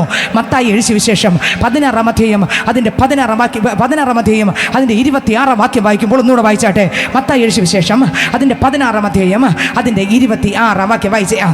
ഒരു മനുഷ്യൻ സർവ്വലോകവും നേടിയിട്ടും തന്റെ ജീവനെ നഷ്ടപ്പെടുത്തിയാൽ അവൻ എന്ത് പ്രയോജനം? പ്രയോജനം. ഹല്ലേലൂയ. എല്ലാം ഉണ്ട്, എന്തില്ല? ജീവനില്ല. ദൈവത്തിന് സ്തോത്രം. ജീവനില്ലെങ്കിൽ ഒന്നുകൊണ്ട് ഒരു പ്രയോജനവും ഇല്ല. കർത്താവിൻ്റെ ജീവനില്ലെങ്കിൽ സ്തോത്രം ഏതുകൊണ്ടും ഒരു പ്രയോജനമില്ല. സ്തോത്രം. മത്തായി സുവിശേഷം വായിക്കുമ്പോൾ അതിനകത്ത് എഴുതിയിരിക്കുകയാണ്, കർത്താവിൻ്റെ ജീവനില്ലെങ്കിൽ ഏതൊരു സകലവും നേടിയാലും എല്ലാം നേടിയാലും ആത്മാവിനെ നഷ്ടമാക്കിയാൽ എന്ത് പ്രയോജനം? ഇന്ന് കോടിക്കണക്കിന് ജനങ്ങൾക്ക് ഈ ഒരു വെളിപ്പാടില്ല. വചനമറിയാം, പള്ളിയിൽ പോകുന്നവരുണ്ട്, പ്രാർത്ഥിക്കുന്നവരുണ്ട്, ആരാധിക്കുന്നവരുണ്ട്, ഇന്നുവരെ നിത്യജീവൻ പ്രാപിക്കാത്ത അനേകരുണ്ട്, രക്ഷിക്കപ്പെടാത്ത അനേകരുണ്ട്. രക്ഷിക്കപ്പെടുന്നു എന്ന് പറഞ്ഞാൽ എന്താ അർത്ഥം? യേശു കർത്താവ് അകത്ത് വരുന്നതാണ് രക്ഷിക്കപ്പെടുക എന്ന് പറഞ്ഞാൽ. രക്ഷിക്കപ്പെട്ടാൽ അടയാളം കാണും. എന്താ അടയാളം? എൻ്റെ സ്വഭാവത്തിനകത്ത് മാറ്റം വരും. ഇതാണ് രക്ഷയുടെ അടയാളം. ഹല്ലേലൂയ. സ്തോത്രം. യേശു എൻ്റെ അകത്ത് വന്നാൽ സ്തോത്രം. വെറുതെ രക്ഷിക്കപ്പെട്ടെന്ന് പറഞ്ഞിട്ട് കാര്യമില്ല. പിന്നെയോ, രക്ഷിക്കപ്പെട്ട ആള് പഴയ പാപ സ്വഭാവങ്ങളെ മരിപ്പിച്ച് ഓരോ ദിവസവും ആരെപ്പോലെ ആകാൻ, യേശുവിനെ പോലെ ആകാൻ ആത്മാവിൽ വളർന്നുകൊണ്ടിരിക്കും. ആ പാപ സ്വഭാവമല്ല പിന്നെ വാഴുന്നത്, പിന്നെയോ ക്രിസ്തുവിൻ്റെ സ്വഭാവം, നമ്മുടെ ജഡത്തിൻ്റെ സ്വഭാവം. യേശു ക്രിസ്തു അകത്ത് വന്നാൽ ജഡസ്വഭാവം മരിക്കും, പിന്നെയോ ആത്മാവ് നിറഞ്ഞ് ക്രിസ്തുവിൽ വളർന്നുകൊണ്ടിരിക്കും. ഹല്ലേലൂയ. ഇന്ന് രാത്രി ഞാൻ പറയട്ടെ, സ്തോത്രം, എല്ലാം നേടിയിട്ടും യേശുവിനെ പ്രാപിച്ചില്ലെങ്കിൽ എന്ത് പ്രയോജനം? ലോകത്തിൽ പേരുണ്ട്, പ്രശസ്തിയുണ്ട്, കഴിവുണ്ട്, ജ്ഞാനമുണ്ട്, മിടുക്കുണ്ട്, പഠിപ്പുണ്ട്, പക്ഷേ യേശുവില്ലെങ്കിൽ എന്തെങ്കിലും പ്രയോജനമുണ്ടോ? ലോകത്തിലുള്ള എല്ലാം നമുക്ക് കിട്ടിക്കാണ്, ശരി, നല്ലതാണ്, നമുക്ക് ആവശ്യമുള്ളതെല്ലാം കിട്ടട്ടെ, ഇതിനകത്ത് വന്നവർക്ക് എല്ലാ നന്മകളാലും ദൈവം നിറയ്ക്കട്ടെ. പക്ഷേ യേശുവിനെ കിട്ടിയില്ലെങ്കിൽ, കൊട്ടാരത്തിനാണെങ്കിൽ യേശു ഉണ്ടെങ്കിലേ അതിനകത്ത് സമാധാനമുള്ളൂ. കുടിലിനാണെങ്കിൽ യേശു ഉണ്ടെങ്കിൽ ആ കുടിലൊരു കൊട്ടാരമാണ്. എന്താ കാര്യം? രാജാവുള്ളത് കുടിലിനകത്താണെങ്കിൽ, വഴിയമ്പലത്തിലാണെങ്കിൽ അതെന്തോന്നാ? കൊട്ടാരം തന്നെയാണ്. യാക്കോബ് കിടന്നെടുത്ത് ദൈവം ഇറങ്ങിയത് കൊണ്ടല്ലേ ലൂസ് ബഥേലായത്. ദൈവത്തിന് സ്തോത്രം. ദൈവ സാന്നിധ്യം ഇറങ്ങുന്നിടം അതല്ലേ മുൾപ്പടർപ്പിൽ. അവിടെ സ്തോത്രം, മോശ മുൾപ്പടർപ്പിൽ ആടുകളെ മേയിച്ചു കൊണ്ടിരുന്നു അല്ലേ? ആ മുൾപ്പടർപ്പിൽ ഒരു ദിവസം യഹോവയാകുന്ന ദൈവം, പുറപ്പാട് പുസ്തകം 3-ാം അധ്യായത്തിനകത്ത് യഹോവയാകുന്ന ദൈവം ഇറങ്ങിയിട്ട് എന്തോന്നാ പറഞ്ഞേ? സ്തോത്രം, മോശേ ഇങ്ങോട്ട് അടുത്ത് വരരുത്, നീ നിൽക്കുന്ന സ്ഥലം വിശുദ്ധ ഭൂമി. എവിടെയാണ് നിൽക്കുന്നത്? മുൾപ്പടർപ്പിനകത്ത്. കർത്താവ് പറഞ്ഞെന്താ? വിശുദ്ധ ഭൂമിയാകയാൽ നിന്റെ കാലിലെ ചെരുപ്പ് അടിച്ചു കളക. അപ്പൊ മുൾപ്പടർപ്പ് എങ്ങനെ വിശുദ്ധിയായി? നിങ്ങളൊന്ന് ചിന്തിച്ചു നോക്കിയേ. ആ മുൾപ്പടർപ്പിനൊക്കെ എങ്ങനെ വിശുദ്ധിയായി? വിശുദ്ധനായ ദൈവം ഇറങ്ങുന്ന സ്ഥലം വിശുദ്ധിയുള്ള സ്ഥലം. ഹല്ലേലൂയ. ഏത് സ്ഥലത്ത് ദൈവം ഇറങ്ങിയാലും ആ സ്ഥലം ഏത് സ്ഥലമാണ്? വിശുദ്ധിയുള്ള സ്ഥലം. ഹല്ലേലൂയ. അപ്പോൾ സ്തോത്രം. അങ്ങനെയെങ്കിൽ ഇന്ന് രാത്രി ഞാൻ വിളിച്ച് പറയട്ടെ, എന്തൊക്കെ ഉണ്ടെങ്കിലും യേശു നമ്മുടെ അകത്തില്ലെങ്കിൽ ഒരു പ്രയോജനവുമില്ല. ഹല്ലേലൂയ. 1 തിമോഥെയോസിൻ്റെ ലേഖനം വായിക്കുമ്പോൾ അതിനകത്ത് എഴുതിയിരിക്കുന്നു, വായിക്കാമോ? 1 തിമോഥെയോസിൻ്റെ ലേഖനം 1-ാം അധ്യായം 15-ാം വാക്യം വായിക്കുമ്പോൾ യേശു എന്തിനാണ് വന്നതെന്ന് കൊടുത്തിട്ടുണ്ട്. 1 തിമോഥെയോസിൻ്റെ ലേഖനം 1-ാം അധ്യായം 15-ാം വാക്യം. എന്നെ കേൾക്കുന്ന മാന്യ ശ്രോതാവേ, താങ്കൾക്കായി യേശു ഈ ദേശത്ത് വന്നിട്ടുണ്ട്. 2000 വർഷങ്ങൾക്ക് മുമ്പ് ഈ ഭൂമിയിൽ ജീവിച്ച്, ആമേൻ, സ്തോത്രം, ശുശ്രൂഷിച്ച്, മരിച്ച്, അടക്കപ്പെട്ട് 3-ാം നാൾ ഉയർത്തെഴുന്നേറ്റ് ശിഷ്യന്മാരോട് കൂടെ നടന്ന് സ്വർഗത്തിലേക്ക് കയറിപ്പോയ യേശു ഇന്ന് രാത്രി സഹോദര താങ്കളെ സ്നേഹിക്കുന്നുണ്ട്, താങ്കളെ മനസ്സിലാകുന്നുണ്ട്, താങ്കളെ അറിഞ്ഞിട്ടുണ്ട്, താങ്കളെ കണ്ടിട്ടുണ്ട്, താങ്കളെ തേടി. സഹോദരി താങ്കളെ തേടി, കുഞ്ഞെ താങ്കളെ തേടി നിങ്ങളുടെ അടുക്കൽ യേശു ഇറങ്ങി വന്നിട്ടുണ്ട്. എന്തിനാണ് യേശു വന്നത്? നിങ്ങളുടെ അടുത്ത് എന്തിനാണ് ഈ ദേശത്ത് യേശു വന്നത്? ഈ പല ഭവനങ്ങൾക്കകത്ത് യേശു ഇറങ്ങിയിട്ടുണ്ട്. എന്തിനാണ് യേശു ഇറങ്ങിയത്? നിങ്ങളോടുള്ള സ്നേഹം കൊണ്ട്, നിങ്ങളോടുള്ള ഇഷ്ടം കൊണ്ട്, നിങ്ങളോടുള്ള പ്രേമം കൊണ്ട്. ഹല്ലേലൂയ. ഈ ദേശത്തെ ദൈവം സ്നേഹിക്കുന്നു, ഈ ദേശത്തിലെ ജനത്തെ ദൈവം സ്നേഹിക്കുന്നു. എന്നെ കേൾക്കുന്ന സ്നേഹിതരെ, യോഹന്നാൻ സുവിശേഷം 21-ാം അധ്യായം വായിക്കുമ്പോൾ അതിനകത്ത് തിബരിയാസിന്റെ കടൽക്കരയിൽ യേശു ക്രിസ്തു പത്രോസിനെ തേടി നിൽക്കുകയാണ്. പത്രോസിനോട് പറയുകയാണ്, മോനെ പത്രോസേ, ഇവരിൽ അധികമായി നീ എന്നെ സ്നേഹിക്കുന്നു. ആര് സ്നേഹം കൊതിക്കുന്നു? യേശു സ്നേഹം കൊതിക്കുന്നു. ഒപ്പം നമ്മളെ യേശു സ്നേഹിക്കുന്നുണ്ട്. നമ്മളും ആരെ സ്നേഹിക്കണമെന്ന് യേശു ആഗ്രഹിക്കുന്നു. സ്തോത്രം. യേശുവിനെ സ്നേഹിക്കണമെന്ന് ആഗ്രഹിക്കുന്നു. കർത്താവ് ചോദിച്ചു, മോനെ നീ ഇവയിൽ അധികമായി നീ എന്നെ സ്നേഹിക്കുന്നുണ്ടോടാ? ഹല്ലേലൂയ. യേശു ചോദിച്ചു. ഹല്ലേലൂയ. ആമേൻ. പത്രോസ് പൊട്ടിക്കരഞ്ഞില്ലേ? പക്ഷെ മൂന്നാമത്തെ പ്രാവശ്യമായപ്പോൾ കർത്താവ് അങ്ങ് തൊട്ടു, കെട്ട് പൊട്ടിച്ചു, ബന്ധന അഴിച്ചു, അഭിഷേകത്താൽ നിറച്ചു, ആലോചന കൊടുത്തു, ദൂത് കൊടുത്തു. ദൂത് പ്രാപിച്ചവനെ തകർക്കാൻ കഴിഞ്ഞോ? ഇല്ല. Praise the Lord. ദൂത് പ്രാപിച്ചവനെ തകർക്കാൻ പറ്റുമോ? ഇല്ല. ആലോചന ദൈവത്തിൽ നിന്ന് പ്രാപിച്ചവനെ തകർക്കാൻ പറ്റുമോ? ഇല്ല. പത്രോസ് ആലോചന പ്രാപിച്ചു. നീ വൃത്തനായ ശേഷം മരണം എങ്ങനെ ആലോചന പ്രാപിച്ചവൻ അപ്പോസ്തല പ്രവൃത്തിയുടെ പുസ്തകത്തിനകത്ത് കാരാഗ്രഹത്തിൽ നിന്ന് കൊണ്ടിട്ടു. സ്തോത്രം. യാക്കോബിനെ വാൾ കൊണ്ടുവന്നു. അടുത്ത ഊഴ ആർക്കാ? പത്രോസിന്. പത്രോസ് കിടന്ന് ഉറങ്ങുകയാണ്. കാരണം ആ വാഗ്ദത്തം പ്രാപിച്ചവനെ അറിയാം, എൻ്റെ ആത്മാവിൻ്റെ മേൽ, എൻ്റെ ശരീരത്തിൻ്റെ മേൽ, എൻ്റെ മേൽ സ്തോത്ര അധികാരമുള്ള ഒരാളെ ഉള്ളൂ, അതെൻ്റെ യേശു. ജീസസ്. ഹല്ലേലൂയ. ദൈവത്തിന് സ്തോത്രം. അയാളെ വാള് കൊണ്ട് വന്നപ്പോൾ എല്ലാവർക്കും പ്രസാദമായി ഇല്ലേ? യാക്കോബിനെ കൊന്നപ്പോൾ. അതുകൊണ്ട് പ്രീതി നേടാൻ വേണ്ടി ആരെയും കൊല്ലാൻ തീരുമാനിച്ചു? പത്രോസിനെയും കൊല്ലാൻ തീരുമാനിച്ചു. കാരാഗ്രഹത്തിൻ്റെ അകത്ത് സ്വർഗത്തിൽ ദൈവം തൻ്റെ ദൂതനെ അങ്ങോട്ട് ഇറക്കി വിട്ടു. ആമേൻ. ആമേൻ. പത്രോസിനെ തട്ടി വിളിച്ചു പത്രോസ്. ഹല്ലേലൂയ. ഈ ദൈവം ഇന്നലെ ഇന്നും എന്നും മാറാത്ത സർവശക്തിയുള്ള ദൈവം. ഹല്ലേലൂയ. ആ കർത്താവ് വാഗ്ദത്തം പ്രാപിച്ച പൈതലിനെ തകർക്കാൻ ആർക്കെങ്കിലും പറ്റിയോ? ഹല്ലേലൂയ. പറ്റിയില്ല. വാഗ്ദത്തം പ്രാപിച്ച സഹോദര, വാഗ്ദത്തം പ്രാപിച്ച സഹോദരി, വാഗ്ദത്തം പ്രാപിച്ച പൈതലെ, നിന്നെ തകർക്കാൻ ഒരു ശക്തിക്കും കഴിയത്തില്ല. കാരണം വാക്ക് തന്നത് ദൈവമാകയാൽ. ഹല്ലേലൂയ. നിന്നെ വിളിച്ചു പുറത്തിറക്കിയ ദൈവമാകയാൽ നിന്നെ തകർക്കാൻ ഒരു മനുഷ്യനും കഴിയത്തില്ല. ഹല്ലേലൂയ. അപ്പൊ പത്രോസിനോട് യേശു ചോദിച്ചു, മോനെ നീ ഇവയിൽ അധികമായി എന്നെ സ്നേഹിക്കുന്നുണ്ടോ? സ്തോത്രം. ആദ്യമൊക്കെ പറഞ്ഞു കർത്താവേ ഞാൻ സ്തോത്രം കാര്യങ്ങളൊക്കെ പറഞ്ഞു, എന്നിട്ടും കരഞ്ഞു. അവസാനം കർത്താവ് പറഞ്ഞു, വീണ്ടും മൂന്നാമത്തെ പ്രാവശ്യം ചോദിച്ചു. അവൻ പൊട്ടിയങ്ങ് കരഞ്ഞു. സ്തോത്രം. കർത്താവിൻ്റെ ആഗ്രഹം നമ്മൾ യേശുവിനെ സ്നേഹിക്കണമെന്നാണ്. യേശുവിന് നമ്മളോടുള്ള സ്നേഹമാണ്. സ്തോത്രം. ഹല്ലേലൂയ. യേശു മരിക്കാൻ കാരണം എന്തുകൊണ്ടാണ് യേശു മരിച്ചേ? എന്നോടുള്ള സ്നേഹം, നിങ്ങളോടുള്ള സ്നേഹം, ഏറ്റവും പാപിയായ ഒന്നിനും കൊള്ളാത്ത എന്നോടുള്ള സ്നേഹമാണ്, നിങ്ങളോടുള്ള സ്നേഹമാണ് യേശു മരിക്കാൻ കാരണം. ഹല്ലേലൂയ. നിങ്ങളൊന്ന് ചിന്തിച്ചു നോക്കിയേ, ഇത്ര മാത്രം സ്നേഹിപ്പാൻ. ഹല്ലേലൂയ. ഇത്രയും എന്ത് കണ്ടു? ഒന്നും കണ്ടിട്ടാ നമ്മളിലുള്ള പാപം മാത്രമേ യേശുവിനെ കാണാൻ പറ്റുള്ളൂ. സ്നേഹിതരെ, നമ്മളിൽ നല്ലത് എന്താ ഉള്ളത്? ഒന്നുമേ ഇല്ല. പിന്നെ എന്തേ ഉള്ളൂ? ഈ ആദമ്യ സ്വഭാവമാണ് മനുഷ്യനുള്ളത്.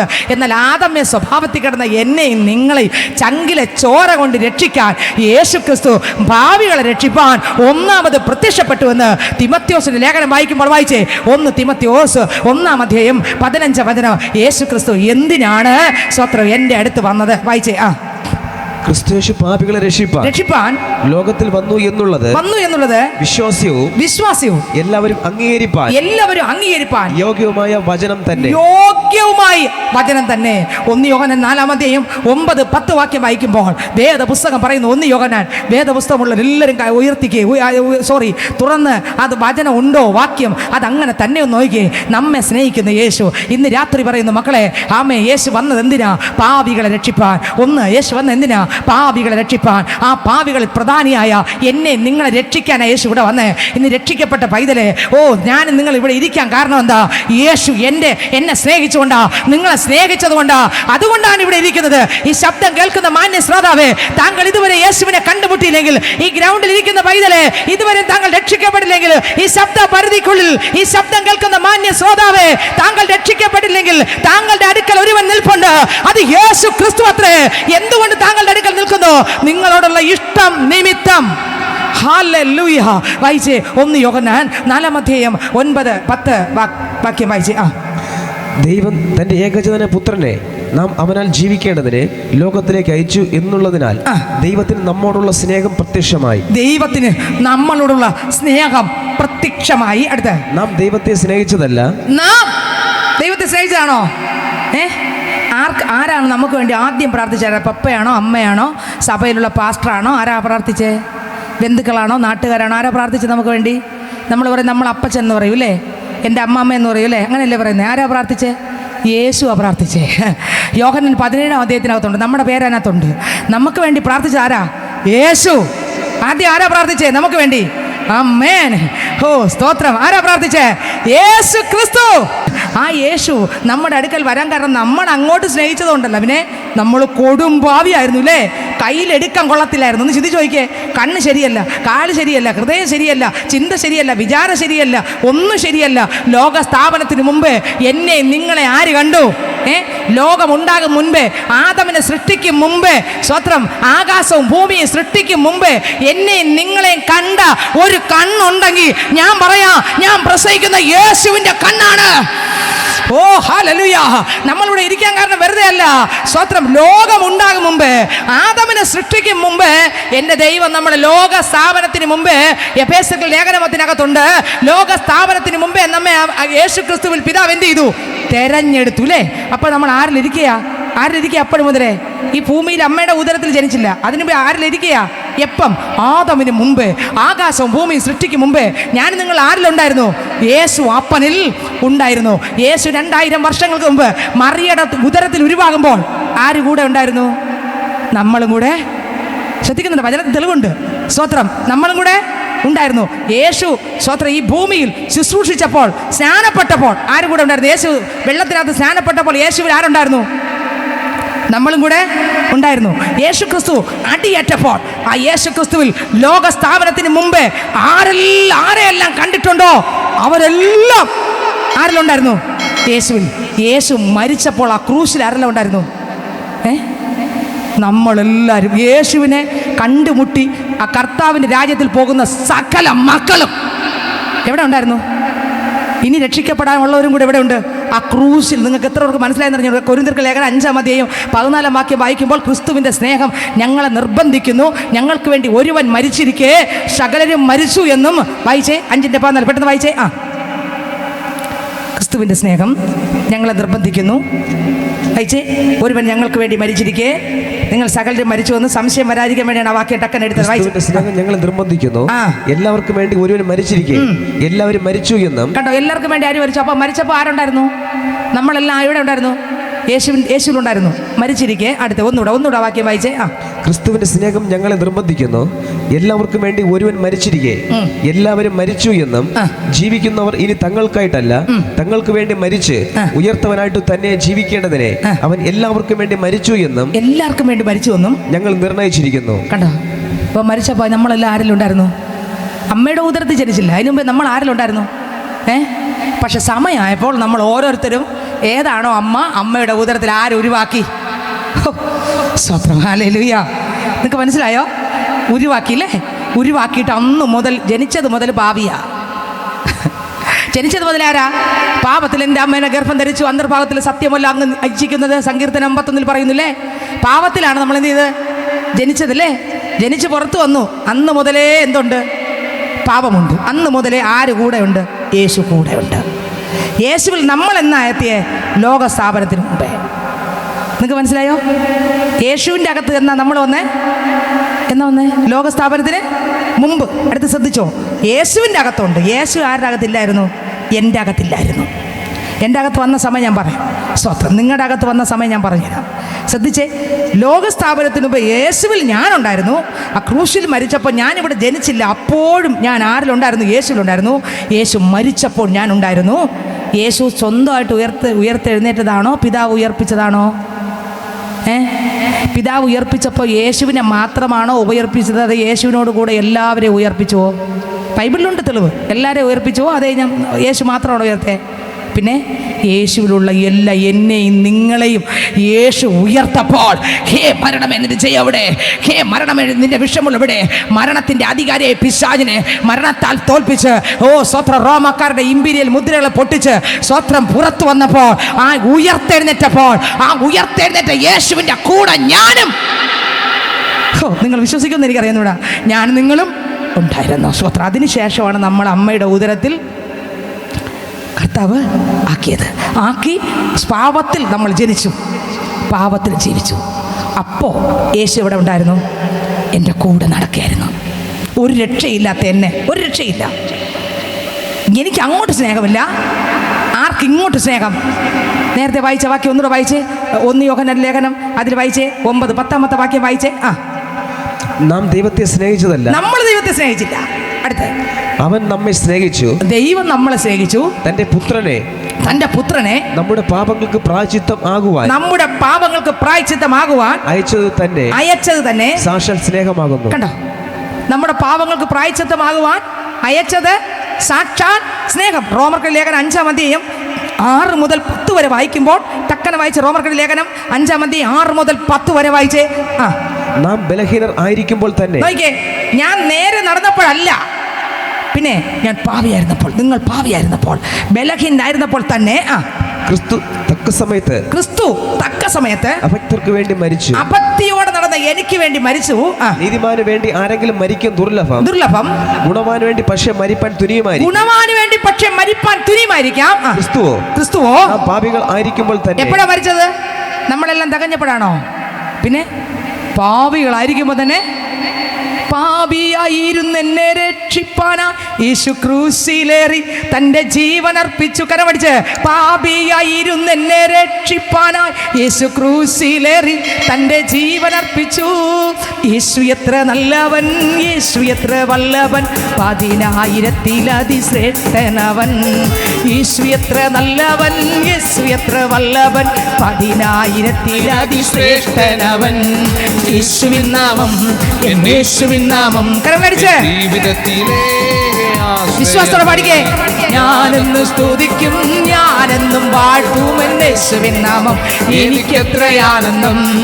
ഞാനെന്ന് സ്തുതിക്കും, ഞാനെന്ന് വാഴ്ത്തുമെൻ യേശുവിൻ നാമം, എനിക്കെത്ര ആനന്ദം. സമാധാനമില്ലാതെ ഞാൻ അലഞ്ഞു, യേശു സമാധാനമാ എൻ്റെ അരികിൽ വന്നു. സമാധാനമില്ലാതെ ഞാൻ അലഞ്ഞു, യേശു സമാധാനമാ എൻ്റെ അരികിൽ വന്നു. അവൻ എന്നെ അണച്ചു, അവൻ എന്നെ താങ്ങീതൻ ഭുജബലത്താൽ എന്നെ നടത്തിയിടുന്നു. അവൻ എന്നെ അണച്ചു, അവൻ എന്നെ താങ്ങീതൻ ഭുജബലത്താൽ എന്നെ നടത്തിയിടുന്നു. യേശുവിൻ നാമം, എൻ യേശുവിൻ നാമം, എൻ ജീവിതത്തിൽ ഏകയാശ്രയമേ. ഞാനെന്ന് സ്തുതിക്കും, ഞാനെന്ന് വാഴ്ത്തുമെൻ യേശുവിൻ നാമം, എനിക്കെത്ര ആനന്ദോ. ഞാനെന്ന് സ്തുതിക്കും, ഞാനെന്ന് വാഴ്ത്തുമെൻ യേശുവിൻ നാമം, എനിക്കെത്ര ആനന്ദോ. Hallelujah, hallelujah. ദൈവത്തിന് സ്തോത്രം. വായിച്ചേ, ആ വാക്യം വായിച്ചേ. ക്രിസ്തുവോ നാം പാപികളായിരിക്കുമ്പോൾ തന്നെ. എപ്പോഴാ മരിച്ചത്? പാപി ആയിരിക്കുമ്പോൾ തന്നെ എന്ത് ചെയ്തു? ക്രിസ്തു മരിച്ചു. അടുത്ത വരി വായിച്ചേ. പാപികളായിരിക്കുമ്പോൾ തന്നെ നമുക്ക് വേണ്ടി മരിക്കയാൽ ദൈവം തനിക്ക് നമ്മളോടുള്ള സ്നേഹത്തെ പ്രദർശിപ്പിക്കുന്നു. കണ്ടോ, മരിച്ചത് കൊണ്ട് ആക്ക് സ്നേഹം ഉണ്ടായിരുന്നു. എൻ്റെ ദൈവത്തിന് എന്നോട് നിങ്ങളോടുള്ള സ്നേഹം കൊണ്ടാണ് മരിച്ചത്. വീണ്ടും നമ്മൾ വായിക്കുമ്പോൾ റോമർക്കെഴുതിയ ലേഖനം 5-ാം അധ്യായം അതിൻ്റെ 12 മുതൽ അങ്ങോട്ട് വായിക്കാം. ടക്കനെ വായിച്ച് എല്ലാവരും തുറന്നു നോക്കണം. ഇത് വേദപുസ്തകത്തിൽ ഉണ്ടോ നോക്കട്ടെ. യേശു എന്തിനാണ് വന്നത്? യേശു എന്തിനാ വന്നേ? പാപിയെ രക്ഷിക്കാൻ. ഒന്നത് വന്ന എന്തിനാ? പാപിയെ രക്ഷിക്കാൻ. ആ പാപികൾ പ്രധാനികളായിരുന്നു ഞാനും നിങ്ങളും. എന്നാൽ ആ പാപികളിൽ പ്രധാനിയായ നിങ്ങളെയും രക്ഷിപ്പാൻ സ്തോത്ര യേശു ക്രിസ്തു വന്നു. ഈ ദേശത്തിൽ ഈ ശബ്ദ പരിധിക്കുള്ളിൽ ഈ ശബ്ദം ശ്രദ്ധിക്കുന്ന മാന്യ ശ്രോതാവേ, താങ്കൾ എത്ര വലിയ കൊടുംപാപം ചെയ്ത ആളായാലും ശരി, താങ്കൾക്ക് വേണ്ടി ഒരുവൻ മരിച്ചു. 2000 വർഷങ്ങൾക്ക് മുമ്പ് താങ്കൾ തകരേണ്ട സ്ഥാനത്ത് ഒരുവൻ ഉഴവു ചാലുപോലെ കീറപ്പെട്ടു. ഇന്ന് രാത്രി താങ്കളോടുള്ള സ്നേഹം നിമിത്തം, താങ്കളോടുള്ള ഇഷ്ടം നിമിത്തം, താങ്കളുടെ പാപത്തെ കഴുകിക്കളയുവാൻ താങ്കൾക്ക് വേണ്ടി മരിച്ച, ഇഷ്ടം കൊണ്ട് മരിച്ച ഒരാളെ ഉള്ളൂ. അതത്രേ ഞാൻ പ്രസംഗിക്കുന്ന യേശു. ഹല്ലേലൂയ. വായിച്ചേ. അതുകൊണ്ട് ഏക മനുഷ്യനാൽ പാപവും, അതുകൊണ്ട് ഏക മനുഷ്യനാൽ ആദം എന്ന ഏക മനുഷ്യനാൽ പാപവും, പാപത്താൽ മരണവും ലോകത്തിൽ കടന്നു. ഇങ്ങനെ എല്ലാവരും പാപം ചെയ്യുകയാൽ മരണം സകല മനുഷ്യരിലും പരന്നു. അടുത്ത് പാപമോ ന്യായപ്രമാണം വരെ ലോകത്തിൽ ഉണ്ടായിരുന്നു. എന്നാൽ ന്യായപ്രമാണം ഇല്ലാതിരിക്കുമ്പോൾ പാപത്തെ കണക്കിടുന്നില്ല. എങ്കിലും വരുവാനുള്ളവന്റെ പ്രതിരൂപമായ ആദാമിന്റെ ലംഘനത്തിന് തുല്യമായി പാപം ചെയ്യാത്തവരിലും മരണം ആദാം മുതൽ മോശ വരെ വാണിരുന്നു. എന്നാൽ ലംഘനത്തിന്റെ കാര്യവും കൃപാവരത്തിന്റെ കാര്യവും ഒരുപോലെയല്ല. ഏകന്റെ ലംഘനത്താൽ അനേകർ മരിച്ചു എങ്കിൽ, ഏകനാകുന്ന ആദാമിന്റെ ലംഘനത്താൽ അനേകർ മരിച്ചു എങ്കിൽ, ദൈവകൃപയും ഏക മനുഷ്യനായ യേശുക്രിസ്തുവിന്റെ കൃപയാലുള്ള ദാനവും അനേകർക്ക് വേണ്ടി ഏറ്റവും അധികം കവിഞ്ഞിരിക്കുന്നു. അടുത്ത വരി. ഏകൻ പാപം ചെയ്തതിന്റെ ഫലവും ഏകൻ പാപം ചെയ്തതിന്റെ ഫലവും ദാനത്തിന്റെ കാര്യവും ഒരുപോലെയല്ല. ഏകന്റെ പാപം ശിക്ഷാവിധി കൽപ്പിപ്പാൻ, കണ്ടോ, ഏകനാകുന്ന ആദമിന്റെ പാപം ശിക്ഷാവിധി കൽപ്പിക്കാൻ ഹേതുവായി തീർന്നു. കൃപാവരമോ? അപ്പോ ആദമിലൂടെ ജനിച്ച സകല മനുഷ്യരും, ഈ ലോകത്തിൽ ജനിക്കുന്ന എല്ലാ വ്യക്തികളും പാപികളാണ്. ഒരൊറ്റ വ്യക്തി പോലും പാപമില്ലാത്ത ആളില്ല. പാപമുള്ളവർ മാത്രമേ ഈ ലോകത്തിൽ ജനിച്ചിട്ടുള്ളൂ. എന്നാൽ പാപമില്ലാതെ ജനിച്ച ഒരാളേ ഉള്ളൂ. അതത്ര ഞാൻ പ്രസംഗിക്കുന്ന യേശു. പാപിയെ രക്ഷിക്കണമെങ്കിൽ പാപമില്ലാത്ത ഒരാൾ വരണം. ഈ ഉലകത്തിൽ ആരും ഇല്ലാതിരിക്കുമ്പോൾ സ്വർഗത്തിലെ ദൈവം തന്നെ മനുഷ്യനായി മറിയയുടെ ഉദരത്തിൽ ജനിച്ച് മാസം പൂർത്തീകരിച്ച് തക്ക സമയമാകുമ്പോൾ ഇതാ യേശു ഈ ഭൂമിയിൽ ജനിച്ചു. സഹോദര, താങ്കൾക്ക് വേണ്ടി യേശു വന്നു. സഹോദരി, താങ്കൾക്ക് വേണ്ടി യേശു വന്നു. ഈ രാത്രി എന്റെ ശബ്ദം ശ്രദ്ധിക്കുന്ന മാന്യ ശ്രോതാവേ, ഏക മനുഷ്യനാൽ പാപം വന്നെങ്കിൽ യേശു ക്രിസ്തുവിനാൽ പാപം മോചനം വന്നു. യേശുവിന്റെ രക്തത്താൽ പാപം മോചനം വന്നു. അടുത്ത വരി വായിച്ചേ. ആ ഏകൻ നിമിത്തം വാണു എങ്കിൽ കൃപയുടെയും നീതിദാനത്തിന്റെയും സമൃദ്ധി ലഭിക്കുന്നവർ യേശുക്രിസ്തു എന്ന ഏകൻ നിമിത്തം ഏറ്റവും അധികമായി ജീവനിൽ വാഴും. അടുത്ത വരി. അങ്ങനെ ഏകലംഘനത്താൽ സകല മനുഷ്യർക്കും ശിക്ഷാവിധി വന്നതുപോലെ ഏകനീതിയാൽ സകല മനുഷ്യർക്കും ജീവകാരണമായ നീതീകരണവും വന്നു. ഏക മനുഷ്യന്റെ അനുസരണക്കേടിനാൽ അനേകർ പാപികളായി തീർന്നത് പോലെ. എത്രക്ക് മനസ്സിലായി ഏക മനുഷ്യന്റെ അനുസരണക്കേട് എന്തോന്നാ? തോട്ടത്തിന് നടുവിലുള്ള വൃക്ഷത്തിന്റെ ഫലം തിന്നരുതെന്ന് പറഞ്ഞപ്പോ എന്ത് ചെയ്തു? തിന്നു. അതോടെ സകല മനുഷ്യരും എന്തായി മാറി? പാപികളായി മാറി. അങ്ങനെയെങ്കിൽ വാരി ഒന്നുകൂടെ വായിച്ച് ഇപ്പൊ വായിച്ച വരി. ഏക മനുഷ്യന്റെ അനുസരണക്കേടിനാൽ അനേകർ പാപികളായി തീർന്നത് പോലെ ഏകന്റെ അനുസരണത്താൽ. ആരനുസരിച്ച്? ഏകന്റെ അനുസരണത്താൽ അനേകർ പാപി ആയെങ്കിൽ ഏകന്റെ അനുസരണത്താൽ. അതേതാ ഏകൻ? യേശു ക്രിസ്തു. ആ യേശു ക്രിസ്തു എന്ന ഏകൻ. ഓ, ദൈവത്തിന് സ്തോത്രം. ഹല്ലേലൂയ. ആമേൻ. ആ യേശു ക്രിസ്തു എന്ന ഏകന്റെ അനുസരണം. ആദം അനുസരണക്കേട് കാണിച്ചപ്പോൾ യേശു എൻ്റെ അപ്പൻ സകലതും പിതാവിനെ അനുസരിച്ച്, സ്തോത്രം, അനുസരണക്കേടാകുന്ന പാപത്തെ ആ രക്തം കൊണ്ട് കഴുകി നമ്മളെയും കൂടെ യേശുവിൻ്റെ സ്വന്തമാക്കി. നിങ്ങൾക്ക് മനസ്സിലാവുന്നുണ്ടെന്ന് എനിക്കറിയത്തില്ല. ഹല്ലേലൂയ. ഓ, ദൈവത്തിന് സ്തോത്രം. അടുത്ത വാക്യം കൂടെ വായിച്ചേ. ഏകന്റെ അനുസരണത്താൽ അനേകർ നീതിമാന്മാരായി തീരും. കണ്ടോ, മതി. അനേകർ. കണ്ടോ, ആരൊക്കെ അപ്പന്റെ അടുക്കൽ വരുന്നുവോ അവരെല്ലാരും നീതിമാന്മാരാക്കുവാൻ കഴിവുള്ള ഒരാളേ ഉള്ളൂ. അത് യേശുവാണ്. യേശു എന്തിനാണ് വന്നത്? ഹല്ലേലൂയ. സകലതും നേടിയിട്ടും ആത്മാവിനെ നഷ്ടമാക്കിയാൽ, സർവ്വലോകവും മനുഷ്യൻ നേടിയിട്ടും ആത്മാവിനെ നഷ്ടമാക്കിയാൽ എന്ത് പ്രയോജനം? മാനവരാശിയുടെ പാപമോചനത്തിന് വേണ്ടി മറ്റൊരു വഴിയും ഇല്ലാതിരിക്കുമ്പോൾ ഇതാ ഒരുവൻ ഇറങ്ങി വന്നു. ആമേൻ. സകല പാപികളെയും പാപത്തിൽ നിന്ന് രക്ഷിക്കാൻ കഴിവുള്ള ഒരുവൻ, അതത്ര യേശു ക്രിസ്തു. ആ യേശു ക്രിസ്തു വന്നത് എന്തിന്? ഒന്ന്, പാപിയെ രക്ഷിപ്പാൻ. ഇന്ന് രാത്രി എന്റെ ശബ്ദം കേൾക്കുന്ന മാന്യ ശ്രോതാവേ, താങ്കൾ ഏത് കൊടും പാപം ചെയ്താലും ശരി, താങ്കളുടെ കൂടെ യേശു നടക്കുന്നുണ്ട്. ഇന്ന് രാത്രി ഈ ശബ്ദം കേൾക്കുമ്പോൾ താങ്കളുടെ അടുക്കൽ യേശു നിൽക്കുകയാണ്. ഈ ഞങ്ങളെ രക്ഷിച്ച യേശു. ഞങ്ങളും കഴിഞ്ഞ നാളുകളിൽ പാപികളായിരുന്നു. ഞങ്ങളും കഴിഞ്ഞ നാൾ ലോക തോൽവികളായിരുന്നു. ഞങ്ങളും സ്വത്രം മദ്യത്തിനും ലഹരി വസ്തുവിനും പാപത്തിനും ദുഷ്ടതയ്ക്കും അടിമയായി അതിനും ഇതിനും അടിമയായിരുന്ന ഞങ്ങളെ അടിമ നുഖത്തിനകത്തുനിന്ന് പൊട്ടിച്ച ഒരുവനുണ്ട്. അതത്ര യേശു കർത്താവ്. ആ യേശു ഈ ദേശത്ത് വന്നിട്ടുണ്ട്. നീ ഇരിക്കുന്ന സ്ഥാനത്ത് യേശു വന്നിട്ടുണ്ട്. ഹല്ലേലൂയ. അങ്ങനെ നമ്മളെല്ലാവരും ആരായി നടന്നു? പാപികളായി നടന്നു. ആരിലുണ്ട്? നമ്മൾ അപ്പോഴും യേശുവിലുണ്ട്. അങ്ങനെ ഇപ്പോൾ ഒരു ദിവസം യേശുവാണ് കർത്താവെന്ന് അറിഞ്ഞു. സ്തോത്രം. ഞാൻ ഏതുമല്ലെന്ന് മനസ്സിലായ ഒരു ദിവസം, തകർന്ന ഒരു ദിവസം. സ്തോത്രം. യേശു ക്രിസ്തുവിനെ വെളിപ്പെട്ടപ്പോൾ അപ്പൻ്റെ മുമ്പിൽ എൻ്റെ ഒരു നീതിപ്രവർത്തികളും, മനുഷ്യൻ്റെ നീതിപ്രവർത്തികളെല്ലാം കറപ്പുരണ്ട തുണി പോലെ എന്ന് വെളിപ്പെട്ട ഒരു സമയം. യേശുവിലൂടെ അല്ലാതെ പിതാവിൻ്റെ അടുക്കൽ പോകാൻ പറ്റുന്നത് വെളിപ്പെട്ട ഒരു സമയം. ശാലിനി പാവി എന്ന് വെളിപ്പെട്ട ഒരു സമയം. സ്തോത്രം. എൻ്റെ ഒരു നന്മയും സ്വർഗത്തിൽ എത്തിക്കുകയില്ലെന്ന് വെളിപ്പെട്ട ഒരു സമയമുണ്ട്. ആ സമയമാണ് രക്ഷിക്കപ്പെട്ട സമയം. ആ സമയം അലറും. ആ സമയം ഏത് വ്യക്തിയും കരയും, അപ്പാ ഞാൻ പാപിയാണ് എന്നലറിയ ഒരു സമയം. അപ്പോൾ അതുവരെ ഞാൻ ആരിലുണ്ടായിരുന്നു? യേശുവിലുണ്ടായിരുന്നു. ആ നിലവിളിയുടെ നടുവിൽ യേശു എൻ്റെ അടുത്ത് ഇറങ്ങി വന്നു, എൻ്റെ അകത്ത് കയറി വാസം ചെയ്തു. അന്നാണ് ഞാൻ രക്ഷിക്കപ്പെട്ടത്. ഇപ്പം ഞാൻ യേശുവിലും, യേശു എന്നിലും. ഞാൻ യേശുവിലും, യേശു എന്നിലും. ഇപ്പം ഞങ്ങൾ ഒരുമിച്ചാണ്. ആരൊക്കെ? യേശു വസിക്കുന്ന മന്ദിരമാണ് ദൈവത്തിൻ്റെ മക്കൾ. നിങ്ങൾക്ക് മനസ്സിലായോ?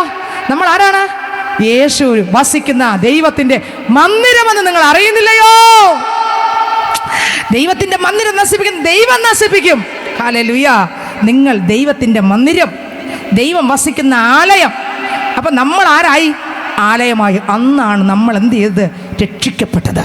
അന്ന് നടന്ന കാര്യം ഇവിടെയുള്ള എല്ലായിടത്തും പേരുണ്ടായിരുന്നു, പക്ഷേ പോകേണ്ട സ്ഥലത്ത് പേരില്ലായിരുന്നു. നാഥൻ അന്നാണ് എൻ്റെ പേരവിടെ എഴുതിയത്. അതുവരെ എൻ്റെ പേരവിടെ എഴുതിയില്ല. യേശു എൻ്റെ അകത്ത് വന്നപ്പോഴാണ്. ഞാൻ എന്നുണ്ടായിരുന്നു? ലോക സ്ഥാപനത്തിന് മുമ്പേ യേശുവിലുണ്ടായിരുന്നു. യേശു പോകുന്നിടത്തെല്ലാം നോക്കിയേ, ഈ വേദപുസ്തകത്തിനകത്തിരിക്കുന്ന ഓരോ താളും, ഞാൻ എവിടെ ഈ വേദപുസ്തകം കൊണ്ടുപോകുന്നോ അവിടെ എല്ലാം ഏത് കാണും? ഇതിനകത്തുള്ള ഓരോ താളും കാണുമില്ലേ? കാണും. അതുപോലെ എൻ്റെ യേശു ഉണ്ടായിരുന്നു. അന്ന് ഞാൻ ലോക സ്ഥാപനത്തിന് മുമ്പ് ഇരുന്നപ്പോൾ അന്ന് മുതൽ യേശു എവിടെ പോയാലും ആരുണ്ടായിരുന്നു? നിങ്ങളും ഞാനും ഉണ്ടായിരുന്നു. പക്ഷെ ഞാൻ രക്ഷിക്കപ്പെടുന്നത് വരെ എൻ്റെ പാപം കണ്ടിട്ട് ക്ഷമയോടെ എൻ്റെ കൂടെ ആര് നടന്നു? യേശു നടന്നു. ഞാൻ അലറിക്കരഞ്ഞൊരു നിമിഷമുണ്ട്. അയ്യോ ഞാൻ അരിഷ്ട മനുഷ്യൻ. റോമർക്ക് ലേഖനം 8-ാം അധ്യായത്തിനകത്തുണ്ട്. അയ്യോ 7 അവസാന വാക്യം. അയ്യോ ഞാൻ അരിഷ്ട മനുഷ്യൻ, ഈ മരണത്തിന് അധീനമായ പാപത്തിൽ നിന്ന് എന്നെ ആര് മോചിപ്പിക്കും? അയ്യോ ഞാൻ പാവി, എൻ്റെ ജീവിതത്തിനകത്ത് ഒന്നുമില്ലല്ലോപ്പാ, ഒരു നന്മയില്ല. അയ്യോ കർത്താവേ ഞാൻ എന്ത് ചെയ്യും? ഞാൻ സ്വത്രം ഒരു രക്ഷയില്ലല്ലോ അപ്പാ, ഞാൻ കൊടുപാവിയാണല്ലോ, ഞാൻ എന്ത് ചെയ്താലും പാപമാണല്ലോ ചെയ്യുന്നത്. സ്വത്രം എന്ന് തിരിച്ചറിഞ്ഞൊരു ദിവസം അന്ന് എൻ്റെ അപ്പൻ എൻ്റെ അകത്തിറങ്ങി ആ രക്തം കൊണ്ട് എന്നെ കഴുകി എൻ്റെ പേർ ആ ജീവൻ്റെ പുസ്തകത്തിനകത്ത് എഴുതുക മാത്രമല്ല, അന്നാണ് എൻ്റെ യേശു എൻ്റെ അകത്ത് വന്നത്. അന്ന് മുതൽ ഞാനും യേശുവും ഒരുമിച്ച്. ഓ ഹല്ലേലൂയ. ഓരോ നിമിഷവും ഓരോ നാളിലും പിരിയാതന്ത്യത്തോളം ഓരോ നിമിഷവും കൃപയാൽ നടത്തിയിടുമേ. ഓരോ നാളിലും പിരിയാതന്ത്യത്തോളം ഓരോ നിമിഷവും കൃപയാൽ നടത്തിയിടുമേ. ഞാനങ്ങെ സ്നേഹിക്കുന്നു, എൻ ജീവനെ കാളെന്നും ഞാനങ്ങെ സ്നേഹിക്കുന്നു. അവിടെ മുതലാണ് നമ്മൾ സ്നേഹിച്ചത്. എൻ ജീവനെ എല്ലാറ്റിനേക്കാളും വലുതായി ആരാധിക്കും അങ്ങേ ഞാൻ ആത്മാർത്ഥ ഹൃദയമോടെ. ആരാധിക്കും അങ്ങേ ഞാൻ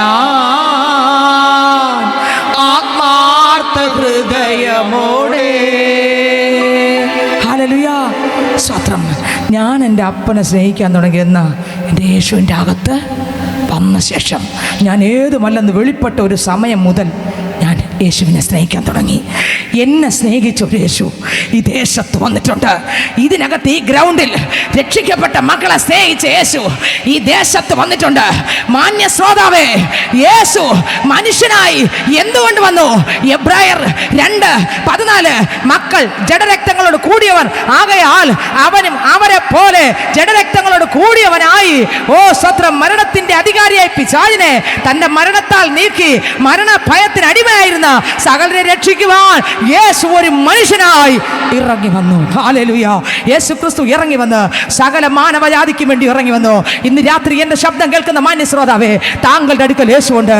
യേശു എന്തിനീ ഭൂമിയിൽ വന്നു? പാവിയെ രക്ഷിപ്പാൻ.